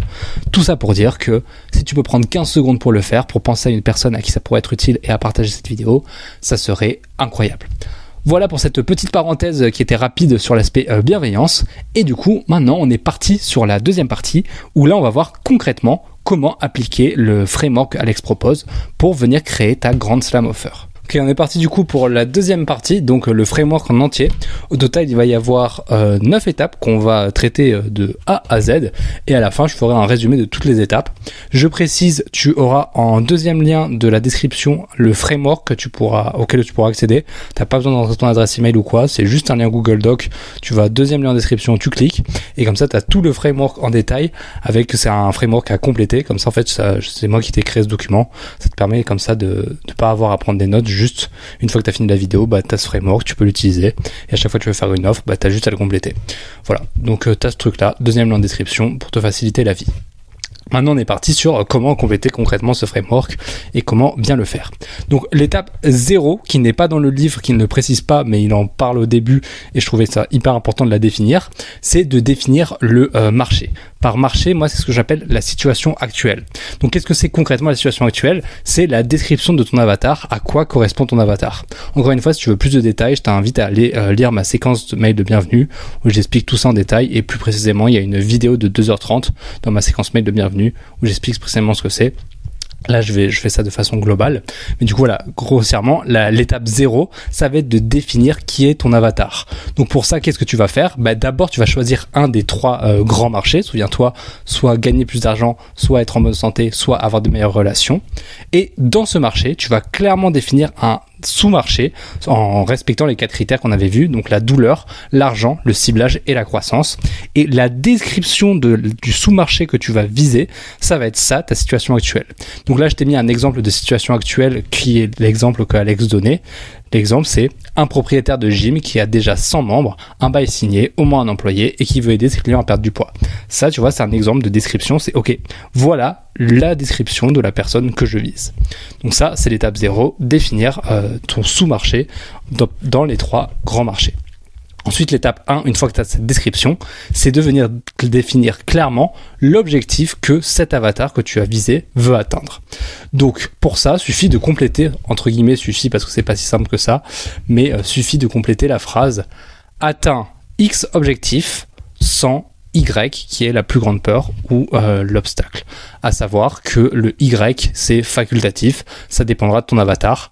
Parfois, ton avatar, il voudra atteindre un objectif spécifique, mais d'une certaine façon. Exemple, si ton avatar, son objectif, c'est de réussir à coucher avec des filles, mais de façon honnête, là, son objectif, il va falloir que tu précises réussit à coucher avec des filles de façon honnête. Mais si par exemple tu vises un avatar qui s'en fiche de coucher avec des filles de façon honnête, tout ce qu'il veut c'est coucher avec des filles, là tu as juste à mettre couche avec des filles. Enfin, atteint X objectif, c'est à savoir coucher avec des filles. Donc bref, cette première étape, ça va être de venir définir l'objectif que l'avatar veut atteindre. Souviens-toi, c'est ce qu'il met derrière, je veux X. Donc là je t'ai mis 3 exemples. C'est premièrement, perdre 20 kilos. Deuxièmement, gagner 10 000 euros en tant que copywriter freelance. Ou troisièmement, trouver plus de clients. D'ailleurs, je précise, je t'ai mis gagner 10 000 euros en tant que copywriter freelance. J'aurais dû plutôt mettre juste gagner 10 000 euros, c'est l'objectif. Et la description, ça serait c'est un copywriter freelance. Mais donc voilà, cette première étape, c'est l'étape 1, ça va être de définir l'objectif de ton avatar. Et petit tips, c'est mieux si tu arrives à définir un objectif quantifiable. C'est-à-dire que tu définisses un objectif où on sait s'il est atteint ou non. Typiquement, si tu promets couche avec une fille en moins de 6 semaines, la personne au bout de 6 semaines, elle sait si elle a pu coucher avec une fille. Alors que si tu promets deviens plus attirant en 6 semaines, au bout de 6 semaines, on ne sait pas si vraiment la personne est devenue plus attirante ou pas. Donc si ton objectif est quantifiable, autrement dit, si on a ton objectif, on sait s'il est atteint ou non, c'est encore plus persuasif, c'est encore plus efficace. Donc voilà, étape 1, définis ton objectif. Ensuite, l'étape 2 qui est séparée en deux sous-étapes. Donc l'étape 2.1, ça va être de lister tes problèmes. Là actuellement, tu sais à qui tu parles et tu sais l'objectif que tu veux l'aider à atteindre. Donc soit perdre 20 kilos, gagner 10 000 euros, trouver plus de clients, etc., etc. Maintenant, ce qu'on veut faire, c'est qu'on va venir lister toutes les galères et toutes les croyances limitantes qui vont empêcher la personne d'atteindre son objectif. Donc typiquement, le conseil que Alex donne dans son livre, c'est de dire: imagine que ton avatar, là, il poursuit son objectif. Donc, il commence, tu fournis ton produit et ton produit l'aide à atteindre son objectif. Quels vont être tous les problèmes auxquels il va être confronté sur la route pour atteindre son objectif? Donc, typiquement, si l'objectif, ça va être perdre 10 kilos, la liste de problèmes, si on les fait dans l'ordre par ordre d'arrivée par rapport à cette conquête d'aller perdre les 10 kilos, ça va être: numéro 1, il faut qu'il achète de la nourriture saine. Ensuite, il faut qu'il fasse les courses. Ensuite, il faut qu'il cuisine. Ensuite, il faut qu'il mange de la nourriture saine. Ensuite, il faut qu'il pense à faire du sport. Il faut qu'il se motive à faire du sport. Il faut qu'il sache quoi faire quand il fait du sport, etc., etc. Tu vois, bref, tu as l'objectif que tu veux promettre, et maintenant tu vas réfléchir à quels sont tous les problèmes, quels sont tous les obstacles qui vont empêcher mon prospect d'atteindre son objectif, et tu vas venir lister tous ces problèmes. Donc ça, c'est l'étape 2.1. Et là, Alex dit que te conseille de vraiment rentrer dans le détail, parce que plus tu as de détails, plus tu créeras une offre avec une valeur folle, et surtout, il suffit que tu oublies un seul problème, et ça peut être responsable de la non-vente de la personne. Donc il suffit que Alex, il explique, il a perdu plein de ventes, juste parce que son offre, elle permettait pas de résoudre un problème spécifique que la personne avait, alors que son offre résolvait des dizaines et des dizaines de problèmes. Mais donc bref, tu veux vraiment t'assurer de lister tous les problèmes potentiels que le client que tu vises pourrait avoir. Donc ça, c'est l'étape 2.1. Et maintenant que tu as tous les problèmes, tu vas tout venir reprendre ces problèmes et tu vas chercher à venir lister des sous-problèmes. Comme je t'ai dit, on veut vraiment venir traiter chacun des points. Donc là, ce que tu vas faire, c'est que tu vas venir reprendre, comme je t'ai dit, tout ce que tu as noté, tes problèmes, acheter de la nourriture saine, faire les courses, etc. Et à chaque fois, tu vas te demander, quels sont les problèmes précis qui font que cette personne a ce problème-là et que ça la saoule. Donc typiquement, par exemple, pour acheter de la nourriture saine, ce que Alex donne comme sous-problème, c'est difficile de trouver des aliments sains. Je ne sais pas comment identifier des aliments sains, c'est trop cher, je ne peux pas me le permettre, ça me prendra trop de temps par semaine, je ne pourrai pas garder cette alimentation pour toujours, ma famille ne voudra pas manger comme moi, je ne pourrai pas garder cette alimentation si je voyage ou si je vais au restaurant. Tu vois, c'est tout un tas de sous-problèmes liés à ce problème-là. Pareil dans le problème de cuisiner, il a mis: je n'ai pas envie d'apprendre à cuisiner, c'est trop long et trop complexe, ça ne m'intéresse pas, je ne sais pas cuisiner, je suis nul à ça prend trop de temps de cuisiner et il faut tout nettoyer après, je vais devoir acheter des ustensiles de cuisine, c'est trop cher, je ne pourrai pas cuisiner si je voyage. Bref, tous les sous-problèmes possibles, toutes les situations en fait qui peuvent arriver qui font que la personne ne pourrait pas résoudre ce problème. Et c'est ça que tu veux venir lister un maximum de sous-problèmes à chaque fois. Donc voilà pour ce point 2. Et quand tu as terminé cette deuxième étape, normalement tu dois avoir au minimum une liste de 30 problèmes à la fin. Alex il dit entre 30 et 64. Et oublie pas, plus tu as de problèmes à résoudre, plus ton offre aura de la valeur. Et il faut absolument que tu aies pensé à tous les problèmes, parce que si tu manques un seul problème, ça peut pousser ton prospect à ne pas acheter. Donc ne te limite pas, note vraiment tous les problèmes possibles que ton prospect que tu vises pourrait avoir. Là voilà pour l'étape 2. Ensuite l'étape 3, ça va être de transformer tes problèmes en promesses. Donc l'idée c'est qu'actuellement tu as ta liste de tous tes problèmes et tout simplement ce que tu vas faire c'est que devant chaque problème tu vas venir mettre le mot comment et tu vas venir le transformer en une promesse. Typiquement si ton problème c'est difficile de trouver des aliments sains, tu viens mettre comment devant et tu viens le transformer. Donc c'est difficile de trouver des aliments sains, ça devient comment identifier facilement un aliment sain. Deuxième exemple, c'est trop cher, je ne peux pas me le permettre, ça devient comment acheter de la nourriture saine sans dépenser plus que pour la nourriture que tu payes déjà. Troisième exemple, ça me prendra trop de temps par semaine, ça devient comment passer 1 heure par semaine à faire tes courses. Bref, tu viens prendre tous tes problèmes et pour chaque problème, tu viens les transformer en des promesses en venant mettre comment et en transformant la fin. Enfin, tu vois, tu fais une promesse qui commence par comment. Donc tu fais ça pour toute la liste de tous tes problèmes. Et petite note là-dessus, ce point-là de la liste de promesses, c'est ce qu'on pourra utiliser plus tard dans notre copywriting pour les bullet points. En fait, l'idée c'est qu'on pourra reprendre toute cette liste-là de promesses qu'on a faites et venir rajouter de la curiosité. Et en fait, ça nous formera des bullet points. Donc typiquement, si le problème c'est acheter de la bonne nourriture, ça coûte cher, on le transforme en promesse qui est comment acheter de la bonne nourriture pour pas cher. Et on vient rajouter de la curiosité avec typiquement les 3 magasins peu connus qui vendent de la bonne nourriture pour pas cher, trouvables partout en Europe. Donc là, tu vois, ça nous fait un exemple de bon bullet point où on vient rajouter la curiosité avec les 3 magasins peu connus qui vendent, enfin les 3 magasins peu connus, on sait pas ce que c'est. Et derrière, il y a la promesse de comment acheter de la bonne nourriture pour pas cher qui est contenue dans ce bullet point. Voilà, petite parenthèse sur après comment faire des bons bullet points à partir de ce point-là. Je referme la parenthèse. Et petite précision sur ce point, si jamais il y a beaucoup de promesses que tu fais qui se ressemblent, c'est totalement normal, c'est parce que les points vont venir s'entremêler et t'inquiète pas, à la fin, on va venir simplifier tout ça ou on viendra fusionner des choses. Pour l'instant, t'embête pas, pour l'instant notre but c'est vraiment de tout lister au maximum pour venir traiter tous les problèmes possibles et du coup là, toutes les promesses qu'on va faire. Donc voilà pour l'étape 3. Maintenant, l'étape 4, c'est de venir lister des solutions pour chaque promesse. Donc là, actuellement, tu as une liste de plein de promesses qui viennent résolver, je pense que c'est ça qu'on dit. Tu as une liste de plein de problèmes qui viennent résoudre, je sais plus, bref. Tu as une liste de plein de promesses et ces promesses permettent de résoudre les problèmes que tu as listés avant. Et ce qu'on veut faire maintenant, c'est qu'on veut venir trouver pour chaque promesse des solutions qui permettent de délivrer les promesses. Parce qu'on n'est pas là à faire des promesses dans le vent, on veut vraiment créer une offre qui permet de délivrer les promesses qu'on donne. Et évidemment, toute cette liste de solutions que tu as, c'est après ce que tu vas venir proposer dans ton offre, ça va être ton offre en tant que telle, ce que tu vas délivrer. Donc là, l'objectif, c'est de reprendre toute ta liste de promesses et pour chacune des promesses que tu vas lister, de venir lister toutes les solutions possibles. Oui, ça va te faire une énorme liste, mais Alex, il te rappelle que ce travail-là, tu le fais une fois. C'est-à-dire que si tu le fais une fois bien, après, ton offre, elle te servira des années et des années, tu n'auras plus à refaire ce travail.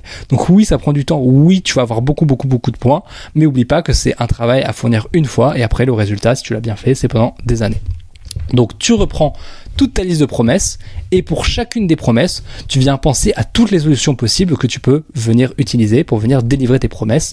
Et alors actuellement, ne te limite pas. Te dis pas, je peux pas le faire, je sais pas, c'est hors de mes moyens, ça va me prendre trop de temps, etc. Il y aura une étape après pour venir trier. Là, pour l'instant, l'objectif, c'est vraiment juste de venir lister toutes les solutions qui te viennent en tête.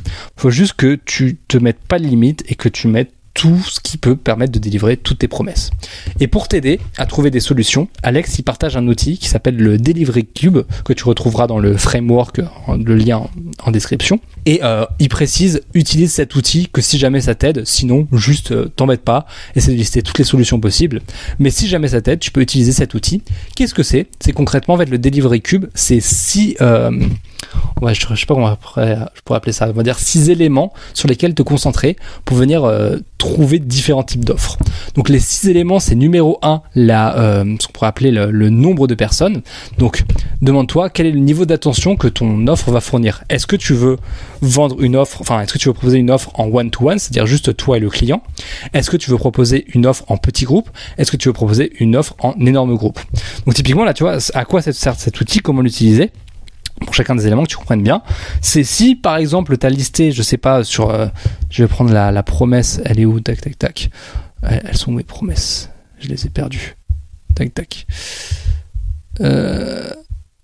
Ici. Voilà, si ta promesse c'est comment identifier facilement un aliment sain, peut-être tu peux proposer en solution, dans ta liste, tu avais listé un truc en mode appeler le client et lui expliquer au téléphone qu'est-ce que c'est que comment identifier un aliment sain. Ça va être un exemple. Tu peux te dire, ok, comment je peux faire pour transformer cette solution en une solution de one to many, donc juste toi et un énorme groupe. Là, ça pourrait te dire, au lieu de faire un call avec chaque client, t'enregistres le call avec ton premier client et tu le donnes à tous tes membres. Et là, ça transformerait en une autre solution, un autre type de solution qui serait de faire une solution pour tout le groupe. Donc tu vois, voilà, l'idée, c'est pour chacun des éléments, venir réfléchir et venir te dire, ok, si je peux modifier ce que j'ai déjà, comment est-ce que je peux le modifier pour venir faire plutôt ça ou peut venir faire plutôt ça, etc. J'espère que c'était clair, je pense que c'est plutôt clair. Donc les 6 éléments, c'est numéro 1, comme je l'ai dit, le niveau d'attention. Est-ce que ta solution c'est du one-to-one, donc juste toi et le client ? Est-ce que c'est en petit groupe, donc juste toi avec un petit groupe de clients, ou est-ce que c'est du one-to-many, donc toi avec énormément de clients ? Ensuite, le deuxième élément, c'est le niveau d'effort que les personnes doivent fournir. Est-ce qu'ils font tout eux-mêmes, donc du do it yourself ? Est-ce qu'ils le font avec toi, donc c'est du done with you, si tu les aides mais ils ont des trucs à faire ? Ou est-ce que c'est du done for you, tu fais tout pour eux ? Pareil, réfléchir à chaque fois, ok, comment est-ce que je peux transformer ce que j'ai déjà en do it yourself ? Shelf, en Done With You ou en Done For You. Troisième point, c'est le support que tu peux fournir. Est-ce que tu fournis un support par SMS, par appel, par email, par call Zoom, par chat, etc., etc. Le quatrième point, c'est le format que tu délivres pour ta solution. Est-ce que c'est un format qui est audio? Est-ce que c'est un format qui est vidéo? Est-ce que c'est un format qui est écrit? Est-ce que c'est un format qui est livre? Qui est live, pardon? Est-ce que c'est un format qui est PDF? Ça fonctionne pour la formation en ligne, mais typiquement, si tu vends des produits en physique, tu peux aussi réfléchir, ok, le format que je donne, est-ce que je peux pas modifier le format pour proposer un autre truc qui est mieux? Ça, c'est le quatrième point. Le cinquième point, c'est le service disponible. Quand est-ce que toi, tu vas répondre aux clients? Est-ce que tu es disponible H24? Est-ce que c'est disponible du lundi au vendredi? Est-ce que c'est disponible 15 jours précis? Et aussi, en combien de temps est-ce que tu vas répondre? Est-ce que tu réponds en 5 minutes? Est-ce que tu réponds en 1 heure? Est-ce que tu réponds en 1 jour? Etc., etc. Troisième point, le sixième point, le dernier élément, c'est 2 tests que Alex propose. Le premier test, c'est le test x10. C'est si mon client me payait 10 fois plus cher pour cette même solution, qu'est-ce que je fournirais? Et le deuxième test, s'il me payait 10 fois moins cher, comment je pourrais faire pour lui permettre de quand même atteindre la promesse que je lui fais? Voilà pour les 2 tests. Et tous ces éléments, ça te permet de venir lister tout un tas de solutions et de venir penser de façon plus large que ce que tu aurais pu venir penser de base. Donc bref, tu reprends ta liste de promesses et tu viens lister toutes les solutions possibles pour venir délivrer chacune des promesses. Voilà, et du coup, je t'ai pris l'exemple d'Alex. Donc là, imaginons la première promesse, c'est comment rendre l'achat de bonne nourriture facile et agréable pour que tout le monde puisse le faire. Et les solutions qu'il a listées, c'est dans les solutions one-on-one, par exemple, il a listé faire les courses avec chaque client en lui montrant quoi acheter. Liste de courses personnalisées où je leur apprends à faire leur propre liste. Un service shopping où j'achète leur nourriture pour eux. Et là, c'est du 100% done for you. Une assistance par SMS pendant leurs courses où je les aide s'ils sont bloqués. Je les appelle pendant qu'ils font leurs courses pour leur dire quoi acheter et où. Ensuite, je fais ça c'est pour les solutions du coup en one-on-one, parce que lui, comment il réfléchit, c'est qu'il liste toutes les solutions en one-on-one, puis toutes les solutions en petits groupes, puis toutes les solutions en grands groupes, et à chaque fois, il vient utiliser chacun des 5 autres éléments pour venir lister toutes les solutions. Donc voilà pour les one-on-one. Ensuite, en petit groupe, ce qu'il avait listé pour cette promesse, c'est faire les courses avec un petit groupe de clients en montrant quoi acheter, et faire une liste de courses personnalisées où j'enseigne à un petit groupe de personnes comment faire leur liste hebdomadaire, et comme ça, il peut le faire une fois, et chaque semaine, il le modifie s'il veut. Troisième point, acheter leur nourriture pour eux et leur délivrer à leur domicile. Quatrième point, faire une orientation en personne où il est avec eux et il enseigne à un petit groupe comment faire pas dans le magasin mais via un call, genre comme s'il était en direct, et le petit groupe lui est dans le magasin et il leur explique comment faire. Ça c'est pour les solutions en petit groupe. Et les solutions en grand groupe, il fait une visite de l'épicerie en direct par live où il pourrait se filmer en direct dans l'épicerie pour tous les niveaux clients, et à chaque fois il lui laisse poser des questions en direct. Voilà, typiquement on imagine un live tous les mois où il visite l'épicerie. Deuxième point, faire mes courses en les enregistrant, puis donner la vidéo comme point de référence pour que mes clients la regardent par eux-mêmes. Troisième point, créer un outil qui permettrait de calculer automatiquement ce qu'ils doivent acheter et faire une vidéo pour leur montrer comment marche l'outil. Quatrième point, un système qu'on pourrait appeler de copains de course où il crée des petits groupes similaires et il les laisse faire leurs courses ensemble. Et cinquième point, ça serait une sorte de panier de pré-paiement enregistré en ligne où la personne, elle aurait juste à sélectionner une liste parmi des centaines de listes de courses, à cliquer sur acheter et elle recevrait tout directement chez elle. Donc là, tu vois, typiquement, c'est un exemple pour une seule promesse qui est comment rendre l'achat de bonne nourriture facile et agréable. Et tu dois faire ça pour chacune des entre 30 et 60 promesses que tu as listées. Et je te le rappelle, ça peut sembler beaucoup de travail, mais ce travail, tu dois le faire une seule fois. Et si tu l'as bien fait, après, tu auras une offre qui est une offre incroyable. Voilà, dis-toi que Alex, lui, il a eu des offres avec lesquelles il a pu vendre pour 4,4 millions d'euros par mois, ce qui est un truc faramineux en utilisant ce framework. Donc voilà pour ce quatrième point de lister des solutions. Et dans le livre, Alex, il rajoute un petit tips qu'il appelle le tips de pro. Je trouvais super intéressant, du coup, je viens de te le rajouter. C'est qu'il explique la différence entre les solutions logiques et les solutions psychologiques. En fait, il explique que la plupart des gens, quand ils veulent offrir des solutions pour atteindre des promesses, ils vont réfléchir de façon logique, ils vont réfléchir à fournir des solutions logiques. Le problème, c'est que la logique, souvent, c'est ce qui nous vient de façon logique, d'où le nom. Et du coup, ça a déjà été essayé par d'autres gens. Et si le problème n'est pas encore résolu, c'est souvent parce que la façon logique, c'est pas la meilleure façon.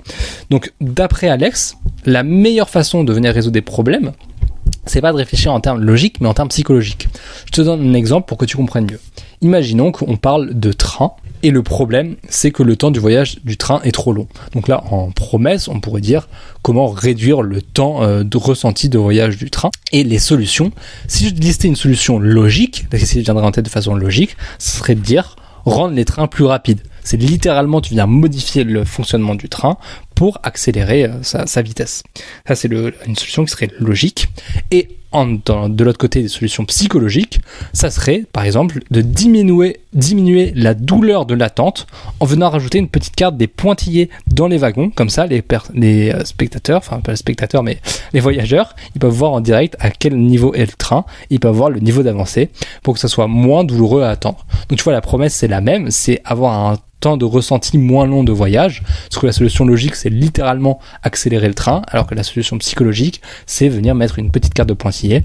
Et Alex propose une deuxième solution psychologique, ça serait par exemple payer des modèles pour être les hôtesses du voyage. Là, les hommes, ils souhaiteraient que ça dure plus longtemps pour arriver à leur destination. Voilà un exemple de solution logique versus psychologique. Un deuxième exemple, c'est l'ascenseur. Donc, imaginons le problème, c'est que l'ascenseur, il est trop long à arriver, enfin, il est trop long pour monter jusqu'en haut. Une solution logique, ça serait de rendre l'ascenseur plus rapide. Et une solution psychologique, ça serait par exemple d'ajouter des miroirs au sol et au plafond. Comme ça, les gens, ils peuvent se regarder dans le miroir et ils peuvent se dire, oh, c'est marrant, ça se reflète dans tous les sens. Et du coup, le temps d'attente semble beaucoup moins long puisque les gens ont quelque chose à faire pendant ce temps d'attente. Troisième exemple, là, ça serait sur le problème typique de c'est trop cher. La solution logique, ça serait de rendre le produit moins cher. Et une solution psychologique, ça serait fabriquer moins de produits et augmenter le prix, ce qui fait que la personne, elle augmente sa valeur du produit et du coup, elle se dit plus c'est trop cher. Voilà pour cette idée de produit, de solution logique versus psychologique. Et du coup, ce que j'ai fait, c'est je suis venu rajouter dans le Delivery Cube une 7e case que je trouvais intéressante, puisque il a mis que 6 cases dans le cube, mais comme il me parle de ce truc-là, je me dis c'est bien de le rajouter. Et donc venir mettre une 7e case qui est une case psychologique versus logique. Donc là, dans la même logique que les autres éléments dont on a parlé avant, te demander par rapport aux solutions, ok, si j'ai listé des solutions logiques, quelles sont les solutions psychologiques que je pourrais venir lister pour venir résoudre les promesses? Et dans l'autre sens, si tu as des solutions psychologiques, est-ce que je peux mettre en place des solutions logiques pour venir pour venir délivrer les promesses? Voilà pour ce 4e point de lister toutes les solutions pour chacune des promesses. On passe au 5e point qui est le point du ratio, qui est l'étape du ratio valeur-coût. Qu'est-ce que c'est que ce machin? Donc Alex, il explique qu'en fait, il y a une sorte de continuum entre la facilité à vendre et la difficulté à délivrer le produit. C'est-à-dire que plus tu réduis ta charge de travail par rapport à un produit, plus ça va être difficile à vendre parce que tu auras moins de valeur de façon naturelle, puisque tu ne seras pas toi l'expert à venir aider la personne, mais tu vas devoir transformer ça en service do it yourself. Et à l'inverse, plus tu y passes du temps, plus ça sera facile à vendre parce que ça tendra vers un service done for you où là, la personne n'a rien à faire et elle sait que tu vas venir vraiment lui délivrer la valeur. Et c'est pour ça que notre objectif, c'est de venir trouver une solution qui maximise la valeur qu'on délivre, donc ça devient facile à vendre, tout en minimisant le coût que ça nous prend. Trouver ce meilleur équilibre entre valeur maximale et coût minimum pour nous. Et c'est pour ça que Alex, il a un mantra. Son mantra, c'est crée un flux, monétise le flux, puis rajoute de la friction. Qu'est-ce que ça veut dire ce truc? Concrètement, c'est d'abord tu génères de la demande, quitte à faire des choses qui sont non scalables, quitte à faire des choses qui te prennent du temps. Donc imaginons que tu dois faire des services done for you, au début tu le fais pour générer de la demande, pour commencer à comprendre qu'est-ce que le client veut, etc. Tu vends ton offre, et quand tu vérifies que ton offre se vend, là tu vas venir rajouter de la friction, donc typiquement en essayant de déléguer des tâches, en essayant de transformer ton service done for you en service done with you, puis en service do it yourself, etc. etc. Et c'est vraiment cette idée de d'abord vérifier que tout fonctionne, quitte à y mettre beaucoup de temps, et au fur et à mesure que les choses fonctionnent, venir rajouter de la friction en venant déléguer et en venant rendre le tout scalable. Et c'est pour ça que Alex conseille au début de commencer en vendant des prix qui sont très élevés en service done for you ou done with you, et après d'essayer de passer sur un modèle de done with you / do it yourself. Et concrètement, dans le livre, il explique que quand il a commencé son service Gym Lounge, souviens-toi, c'est le service qui aide les gérants de salles de sport à vendre, à trouver plus de clients. Au début, ce qu'il faisait au tout début, il prenait l'avion jusqu'à la salle de sport de la personne, il restait 21 jours avec la personne en dormant dans des hôtels, en louant des voitures et tout ça à ses frais, et il utilisait son propre argent pour les pubs qu'il mettait dans le compte de ses clients, il faisait du closing au téléphone pour les clients de son client, et il faisait même le premier onboarding de chacun des clients pour faire en sorte que la personne se sente bien dans la salle de sport. Donc tu vois, au début, son service, c'était un service où Alex faisait tout. Le gérant avait littéralement rien à faire. Alex venait jusqu'à l'endroit, il trouvait les clients, il closait les clients, il faisait en sorte que les clients restent, et le gars, l'autre, c'était littéralement les doigts de pied en éventail. Il faisait tout ça, et en échange, le mec du gérant, il avait juste à payer 500 € et il pouvait être remboursé si pas satisfait, en plus. Donc tu vois, littéralement, le gars, ça lui demandait 0 risque financier, ça lui demandait 0 temps à fournir, ça lui demandait 0 effort. Et le deal qu'il avait avec Alex faisait avec les propriétaires, c'est je garde l'argent que les clients que j'ai généré avec tes clients. Donc typiquement, s'il closait 2000 € de vente, il gardait les 2000 € de vente des clients. Et en échange, le mec, lui, derrière, il gardait ses clients gratuitement. Et comme c'est un modèle en abonnement par mois, le mois prochain, il était directement rentable à venir récupérer l'argent des clients qui ont signé. Et donc ça, tu vois, c'était son modèle de base, où tu vois bien que de base, c'était totalement un done for you, il faisait tout de A à Z. Et en avançant dans le temps, en venant peaufiner sa méthode, sa stratégie, peaufiner sa solution, il est passé à un service Done With You, où là, au lieu de venir se déplacer, au lieu de venir faire tout pour la personne, il appelait la personne par vidéo, ou alors, et en plus, il fournissait des vidéos d'explication, et c'était à la personne de faire ce modèle, d'implémenter les pubs, etc. Il avait plus à se déplacer. Ça coûtait évidemment moins cher que le service Done For You parce que ça avait moins de valeur, mais par contre, ça lui prenait infiniment moins de temps et d'efforts, et du coup, résultat, c'était beaucoup plus rentable pour lui, puisqu'il pouvait faire scaler ça quasiment à l'infini. Donc l'idée, c'est de dire que plus tu commences, plus tu veux chercher à fournir un service avec le max de valeur, et souvent, ça va passer par devoir mettre de ton temps et de tes efforts pour venir satisfaire le client. C'est comme ça qu'on fait au début, et après, au fur et à mesure, tu viens scaler la chose. Et pour ça, du coup. Donc ça, c'était pour l'idée de façon générale sur l'aspect de ratio coût-valeur.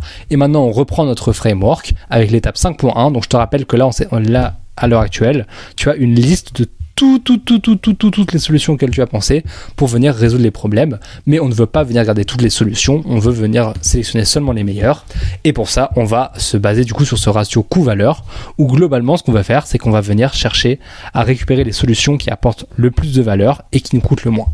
Donc pour ça, c'est 2 étapes. Donc la première sous-étape de cette étape 5, c'est de venir éliminer toutes les solutions qui apportent peu de valeur. Et pour venir identifier qu'est-ce que c'est qu'une solution qui a beaucoup de valeur ou pas, on va venir s'aider de l'équation de la valeur. Donc pour ça, numéro 1, tu te demandes, est-ce que cette solution, elle aide fortement à atteindre l'objectif promis ? Si c'est non, alors c'est qu'elle n'a pas beaucoup de valeur. Numéro 2, est-ce que cette solution est crédible ? Si la réponse est non, alors elle n'a pas beaucoup de valeur.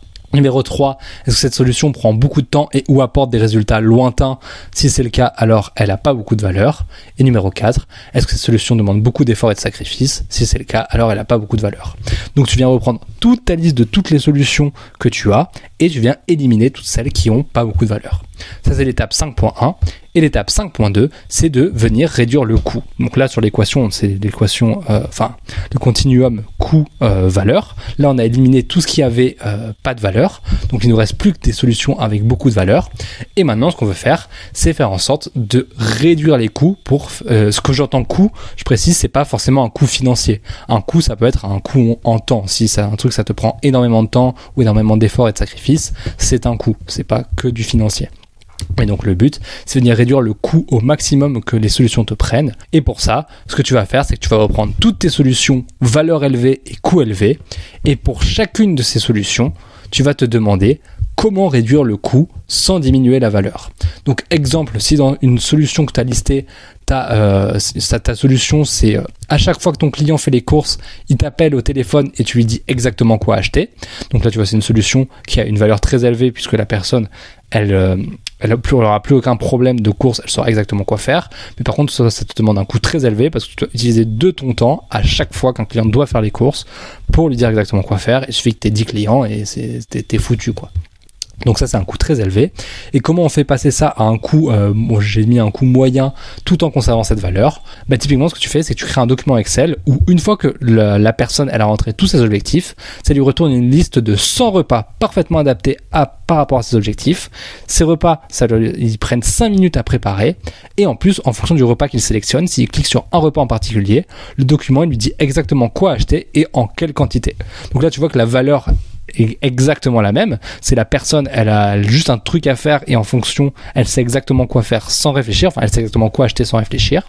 Mais là, toi, ton coût, il devient moyen parce que la seule chose que tu dois faire, c'est mettre l'effort de créer ce document Excel qui va te prendre un peu de temps à faire. Mais une fois qu'il est créé, tu peux venir le distribuer à l'infini et toi ça te coûte rien de plus, c'est juste partager le document et donc c'est un exemple de comment venir réduire le coût. Donc bref, pour chacune des solutions que tu viens te demander, pour chacune des solutions coût élevé, valeur élevée, tu te demandes comment est-ce que je peux faire pour réduire le coût de cette solution sans réduire la valeur.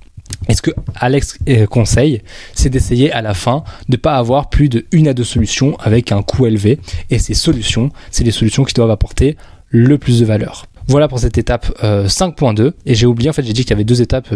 En vrai, il y avait 3 étapes, je n'avais pas vu. La 3e étape, c'est la 5.3, c'est la simplification.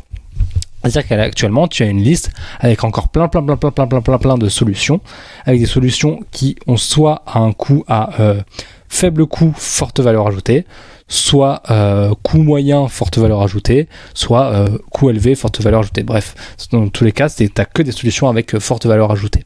Maintenant, ce que tu veux faire, c'est que tu vas venir simplifier toutes tes solutions, venir les combiner, etc.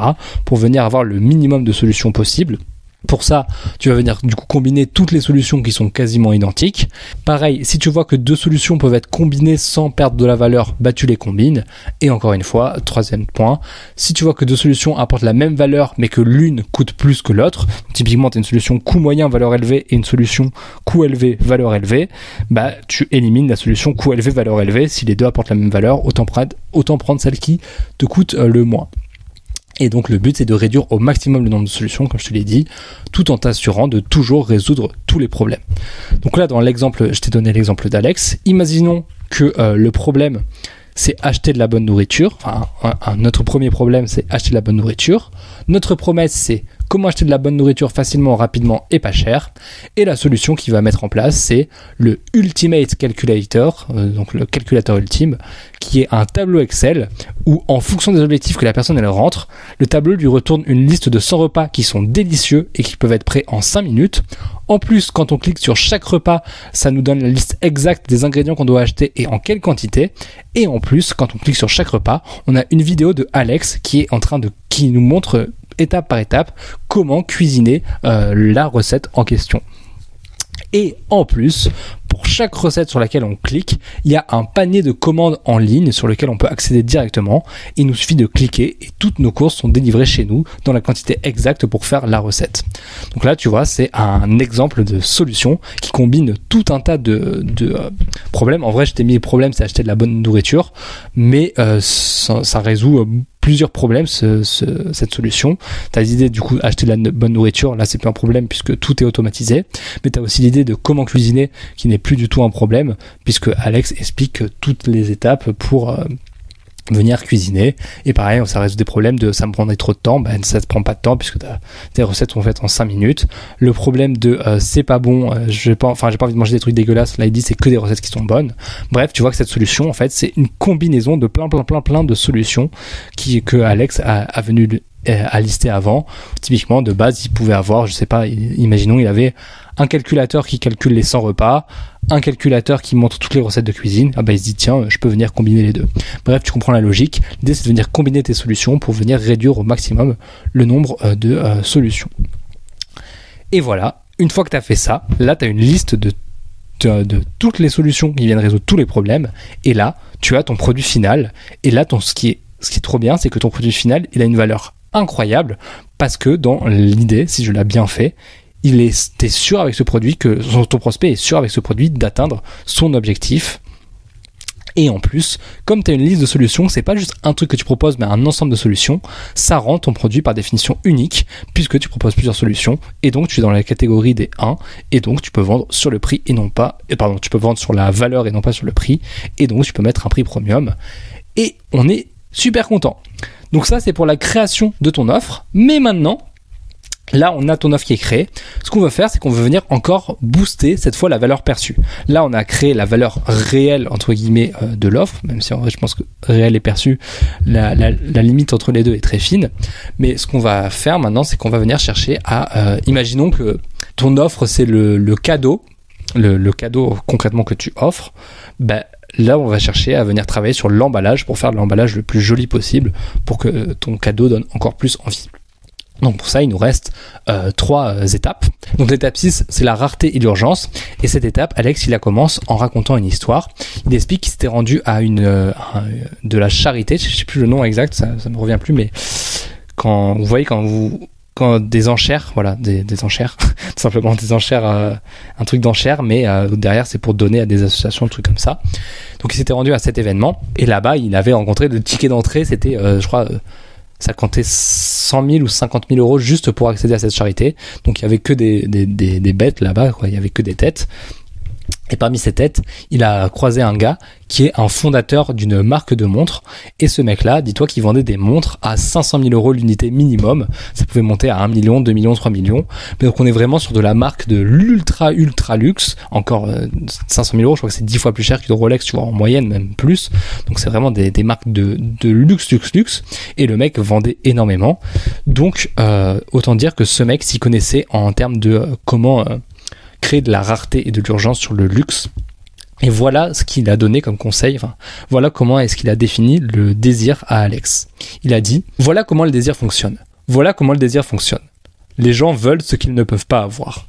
Les gens veulent ce que les autres veulent. Et les gens veulent des choses que peu de personnes peuvent avoir. Et c'est pour ça que des gens sont prêts à payer des fortunes pour passer du temps avec, par exemple, Will Smith, tout simplement parce que il y a beaucoup de gens qui le désirent et il y a peu de gens qui peuvent obtenir son temps. Et c'est ça qui fait que Will Smith apparaît comme rare de façon naturelle. L'idée, c'est de dire, en fait, quand la demande augmente, tu réduis l'offre. C'est ça qui va faire que tu vas venir créer de la rareté pour ton produit. C'est qu'il faut que tu montres à la personne que ton produit est demandé par beaucoup de gens, mais que tu ne peux pas le délivrer à beaucoup de personnes. Et du coup, pour créer cette sensation de désir, il y a 2 points sur lesquels te concentrer, c'est sur la rareté et sur l'urgence. Donc on va les faire de façon séparée. D'abord, la rareté. Donc, je te cite le livre, « Nous ne voulons que des choses que nous n'avons pas. Dès que nous les avons, notre désir pour ces choses disparaît.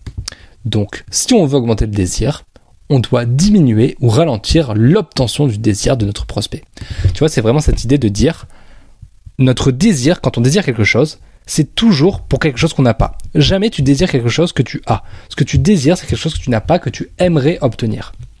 Et c'est pour ça qu'on va venir jouer là-dessus et qu'on va venir en fait créer du désir en créant de la rareté, en faisant des quantités qui sont limitées.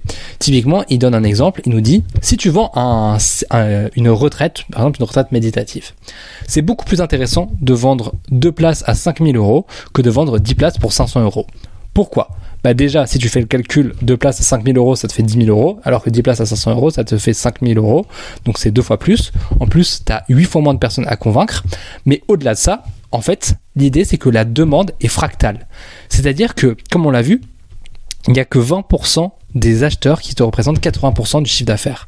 Donc la plupart des gens qui vont t'écouter, dans tous les cas, ils ne seront pas prêts à payer de l'argent. Mais par contre, ce qui est intéressant, c'est que ces gens-là, des acheteurs qui sont prêts à payer de l'argent, mais il y en a, ils sont entre 500 euros et 5 000 euros, ça fait pas une grande différence pour eux. C'est-à-dire de passer de 0 à 500 euros, c'est extrêmement dur. Mais par contre, si la personne est déjà prête à payer 500 euros, pour la faire passer à 5 000 euros, le cap n'est pas très élevé. C'est pour ça qu'en mettant 2 places à 5 000 euros, bah, ça va faire que tu vas pouvoir venir maximiser les revenus puisque tu trouveras très probablement 2 personnes qui sont prêtes à mettre 5 000 euros.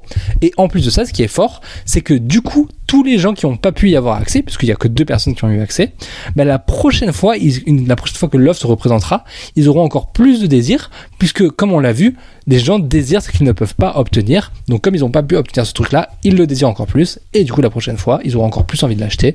Et c'est pour ça qu'on vient limiter les choses. Donc bref, l'idée c'est de venir rajouter de la rareté à ton offre en venant limiter la quantité. Et pour ça, tu as 3 façons de le faire. La première, c'est tout simplement de limiter le nombre de places, en général ou sur une période donnée. Donc tu dis soit 2 places disponibles pour toujours, soit 2 places disponibles par mois, soit 3 places disponibles par mois, etc. etc. Bref, tu limites le nombre de places. Le deuxième point, c'est de limiter le nombre de bonus. Si tu proposes des bonus, bah, tu dis tu as accès à tel bonus pour une période limitée, ou alors les 100 premiers ont accès à tel bonus, etc. Et le troisième point, c'est de créer une offre, ce qu'il appelle une offre unique, c'est-à-dire une offre qui ne se représentera plus. Donc, je propose ce truc-là, c'est la seule fois que je le propose. Ou alors, voilà, je propose ce truc-là pour un nombre limité de personnes et après, ça sera fini. Bref, créer une offre unique. Et Petit rappel du livre, oublie pas, c'est toi seul qui décide de la limite. Il n'y a pas de règle pour dire c'est 10 personnes ou c'est 5 personnes ou c'est 2 personnes. C'est à toi en fait de décider combien de gens peuvent rentrer ou ne pas rentrer dans ton programme. Mais par contre, j'ai dit dans ton programme, ça ne sera pas forcément un programme, hein, ça peut être n'importe quel produit. Mais par contre, ce qui est important, c'est que quand tu utilises la rareté, tu dois toujours le justifier. Si par exemple tu dis il y a X places disponibles, tu dois justifier pourquoi il n'y a que X places disponibles. Donc si par exemple ton produit, tu sais, du done for you, donc tu fais tout pour la personne, évidemment c'est logique que tu limites par exemple à 2 places, tu as juste à dire parce que mon temps est limité. Mais tu vois, il faut toujours que ça apparaisse pour logique, il faut toujours que ce soit justifié dans la tête du prospect de pourquoi est-ce que tu mets une limite. Parce que si le prospect a le sentiment que tu mets une limite juste pour jouer sur cet effet de rareté, bah là la rareté ne fonctionne pas et au contraire le prospect aura le sentiment que tu le prends pour un con et donc tu perds sa confiance. Et tu le sais si tu me suis, ce qu'on cherche à maximiser, c'est la confiance en premier, c'est le point le plus important. Donc mieux vaut ne pas mettre de rareté que faire une mauvaise rareté et perdre la confiance. Voilà pour ce point de la rareté. Et le deuxième point du coup c'est l'urgence, où on peut le voir comme si la rareté c'est lié à la quantité, alors l'urgence ça va être lié au temps. Donc l'idée de l'urgence c'est que tu vas limiter le moment où les gens peuvent rejoindre un tel produit, une telle offre. Donc typiquement si c'est, imaginons, je sais pas, c'est les soldes, tu vois, les soldes c'est pour une telle période, pendant une semaine c'est les soldes. Ou alors si tu fais tu ouvres un certain programme pour X temps et après il ferme pendant 1 an. Enfin bref, limiter le moment où les gens peuvent rejoindre le programme en mettant une deadline. Et comme pour la rareté, il faut que l'urgence soit crédible et soit justifiée. Si ton urgence semble complètement bullshit, mieux vaut ne pas mettre d'urgence du tout. Donc je t'ai mis quelques exemples d'urgence qui sont crédibles. Le premier c'est la prévente. Donc la prévente c'est quand tu vas proposer ton produit mais qui ne sera pas encore créé et du coup tu vas venir mettre un prix moins cher. Ben là l'urgence sur ton offre elle est justifiée puisque c'est logique, ton produit n'est pas encore créé donc forcément il est moins cher, du coup c'est une occasion pour eux d'acheter maintenant puisque le prix après doublera ou triplera, j'en sais rien, sur le produit officiel. Mais bref, tu vois, l'urgence semble logique. Deuxième exemple que je t'ai mis, c'est Noël. Si tu as des promos à Noël, ben c'est logique que les promos se terminent quand la période de Noël se finit, puisque ça c'est un classique, donc c'est ancré dans la tête des gens. Noël c'est associé avec promotion, etc., etc. Voilà pour 2 exemples d'urgence crédible. Et un petit test pour savoir si ton urgence ou ta rareté est crédible, c'est tout simplement de te demander, est-ce que si moi j'avais été confronté à cette rareté ou à cette urgence, j'aurais eu l'impression d'être pris pour un con. Et si la réponse est oui, alors la mets pas. Par contre, si la réponse est non, alors c'est que ton urgence est crédible. Voilà pour la rareté et l'urgence. Je suis pas rentré dans les détails, il y a énormément de trucs à dire, c'est un sujet qui est infini ce truc-là. Si ça t'intéresse, sache que j'ai fait un résumé d'influence et manipulation, et dans ce résumé, il y a 2 chapitres, il y a un chapitre sur lequel je parle d'urgence et de rareté pendant, je crois, 30 minutes. Donc tu pourras retrouver ça sur ma chaîne YouTube en tapant influence et manipulation résumé ou juste en allant dans les vidéos. Tu devrais le trouver, c'est pas trop difficile.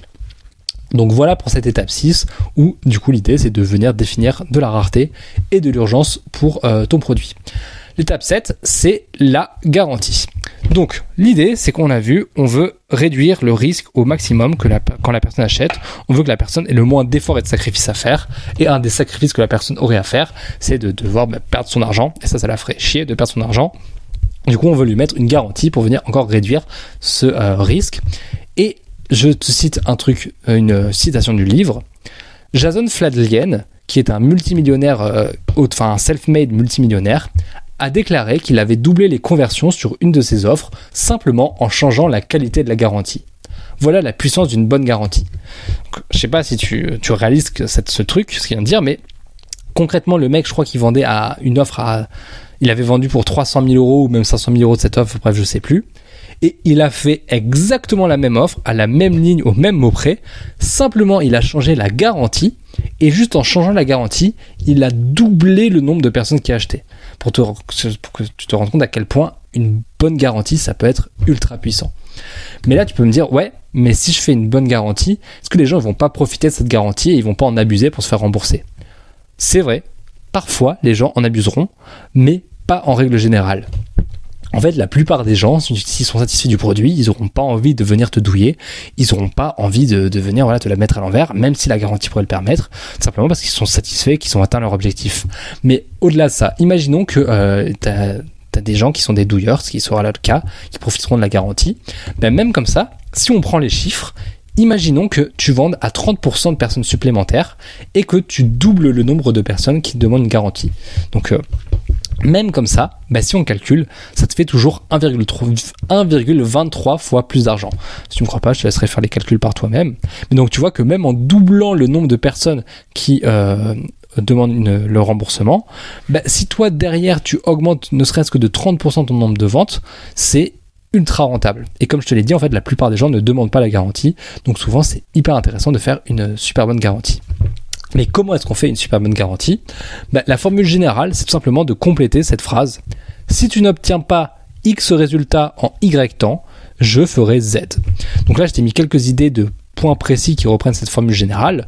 Donc le premier, c'est le classique, satisfait ou remboursé. À savoir, tu achètes, tu testes, et si ça te plaît pas, on te rembourse. Une deuxième garantie, c'est le satisfait ou remboursé plus bonus. Donc là, c'est tu achètes, tu testes, si ça te plaît pas, on te rembourse et en plus, on t'offre X, à savoir que X, ça peut être n'importe quoi, un chèque de 500 €, l'information du concurrent, un coupon gratuit, je ne sais quoi, mais bref, tu proposes quelque chose en plus du remboursement. Troisième garantie, c'est la garantie au résultat, où là, l'idée, c'est de dire, si tu fais X et que tu ne triples pas tes résultats, alors tu es remboursé. Donc là, tu promets l'objectif, tu promets que la personne atteindra son objectif, ou alors elle se fait rembourser.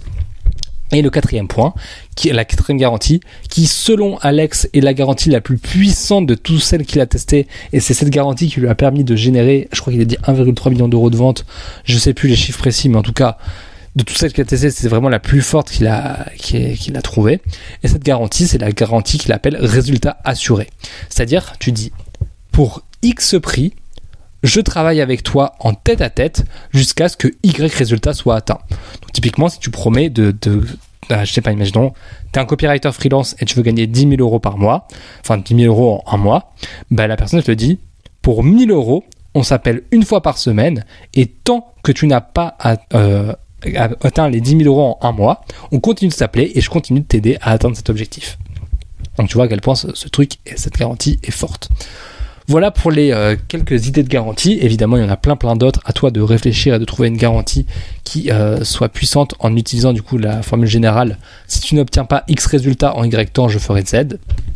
Et le conseil bonus que donne Alex, c'est de nommer ta garantie d'une façon qui est originale.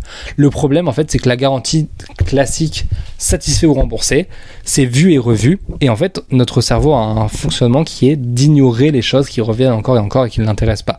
Donc, littéralement, quand la personne, elle entend satisfait ou remboursé, il ne se passe plus rien dans sa tête parce qu'elle a été tellement habituée que pour elle, ça sonne vite. En fait, elle y réfléchit même pas. La personne comprend même pas que si le produit ne lui plaît pas, il est remboursé. C'est pour ça que c'est intéressant de chercher un nom cool pour sa garantie, pour que ça crée un pattern d'interrupt chez la personne et que la personne se dise « Ah, attends, qu'est-ce que c'est que ce machin ? Il faut que je lise, il faut que je comprenne. » Donc je t'ai mis quelques exemples de noms de garantie. Par exemple, la garantie remboursé ou remboursé atteint 10 000 € ou je te rembourse 10 000 €. Dans tous les cas, tu rembourses ton investissement. Deuxième exemple, la garantie 300. Si tu fais pas x300 sur ton nombre de clients d'ici 1 an, je te rembourse. Et troisième exemple, la garantie Yoda, je t'accompagne jusqu'à ce que tu aies obtenu X résultat, etc., etc. Bref, tu vois, l'idée, c'est de venir mettre un nom original à ta garantie qui fait que la personne, elle s'arrête et qu'elle comprenne vraiment la garantie. Donc voilà pour l'étape 7 qui est de venir définir une garantie pour ton offre. Et la dernière étape, c'est l'étape du naming, où là, l'idée, c'est qu'on veut venir donner le meilleur nom à notre offre, donner un nom qui résonne vraiment avec notre avatar. Et pour ça, Alex donne 4 ingrédients pour un bon nom. Bon, dans la réalité, en fait, il y a des centaines de milliers d'ingrédients. Le nom, tu peux trouver toutes les méthodes possibles et imaginables. Là, je vais te donner la méthode qu'Alex donne. Lui, je crois que même il donnait 5 ingrédients, mais moi, j'ai limité à 4 parce que le 5e ingrédient, je le comprenais pas vraiment et je comprenais pas vraiment l'utilité. Mais donc, les 4 ingrédients, c'est numéro 1, tu dis précisément à qui tu t'adresses, donc ton avatar.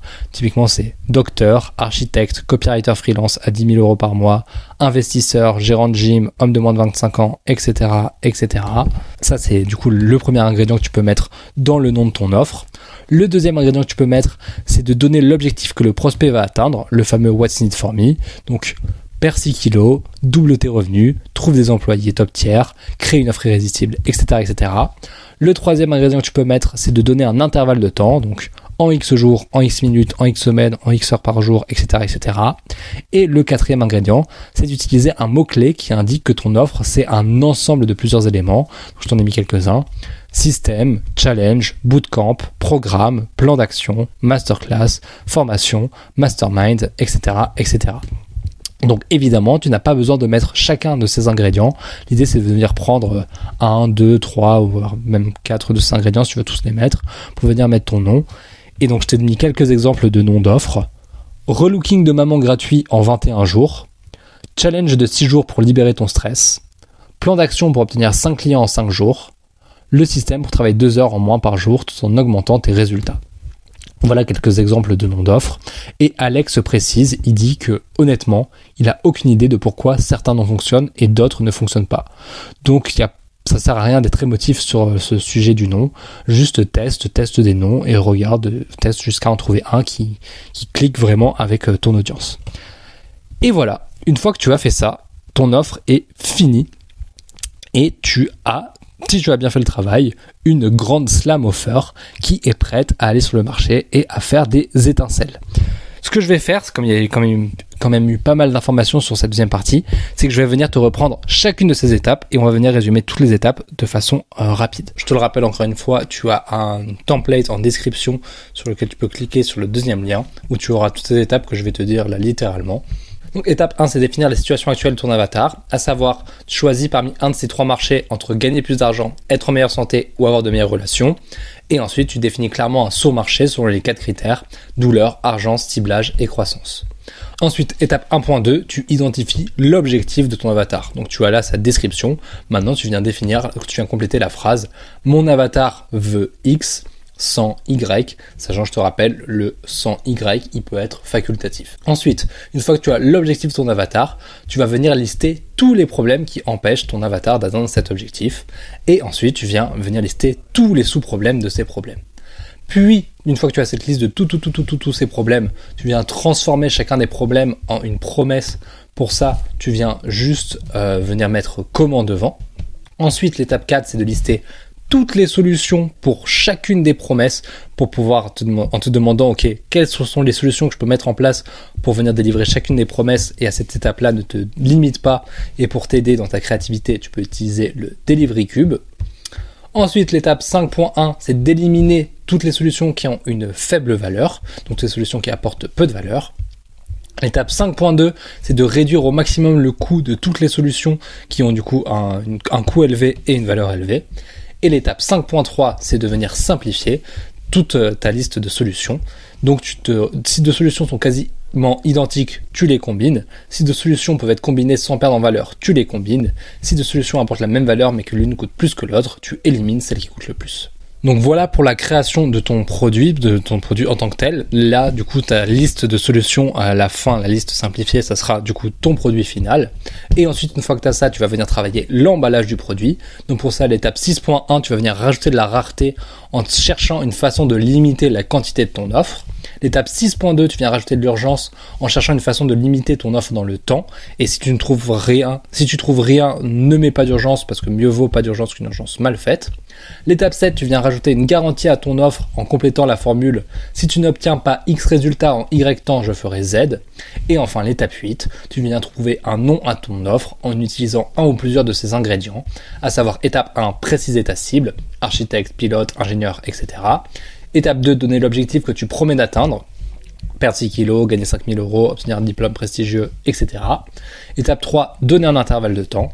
Et enfin, étape 4, utiliser un mot-clé qui indique que ton offre contient plusieurs éléments, système, méthode, challenge, bootcamp. Et une fois que tu as fait ça, tu as fini ton offre. Et je te lis le message de conclusion d'Alex. Tu as maintenant une offre de valeur à fort profit et unique. C'est le premier pilier d'un magnifique business. un produit ou service que les gens veulent profondément et qui résout vraiment leurs problèmes. Pour beaucoup, cela sera suffisant pour faire plus de ventes à des prix plus élevés. Ta première vraie grande slam offer devrait être capable de t'apporter tes 100 000 premiers euros. Voilà pour ce résumé de 100 millions de dollars offer. Merci beaucoup de m'avoir écouté jusqu'à là. Si tu as des questions, n'hésite pas à les mettre en commentaire ou à m'envoyer directement un mail à alexis.lef2001@gmail.com. Et je te le rappelle, si tu veux aller plus loin avec moi, tu peux cliquer sur le premier lien en description et tu accéderas à ma séquence mail de bienvenue. Dans cette séquence, j'explique étape par étape le processus complet que j'utilise pour rédiger un tunnel de vente de A à Z, avec comme objectif de tout venir clarifier dans ta tête, de venir te donner plein d'exemples, plein de concepts pour que tu vraiment comprennes comment est-ce que je fais et comment est-ce que ça fonctionne. Si tu veux y accéder donc, premier lien en description, tu rentres ton adresse email. Et sur ce, moi je te dis à toutes.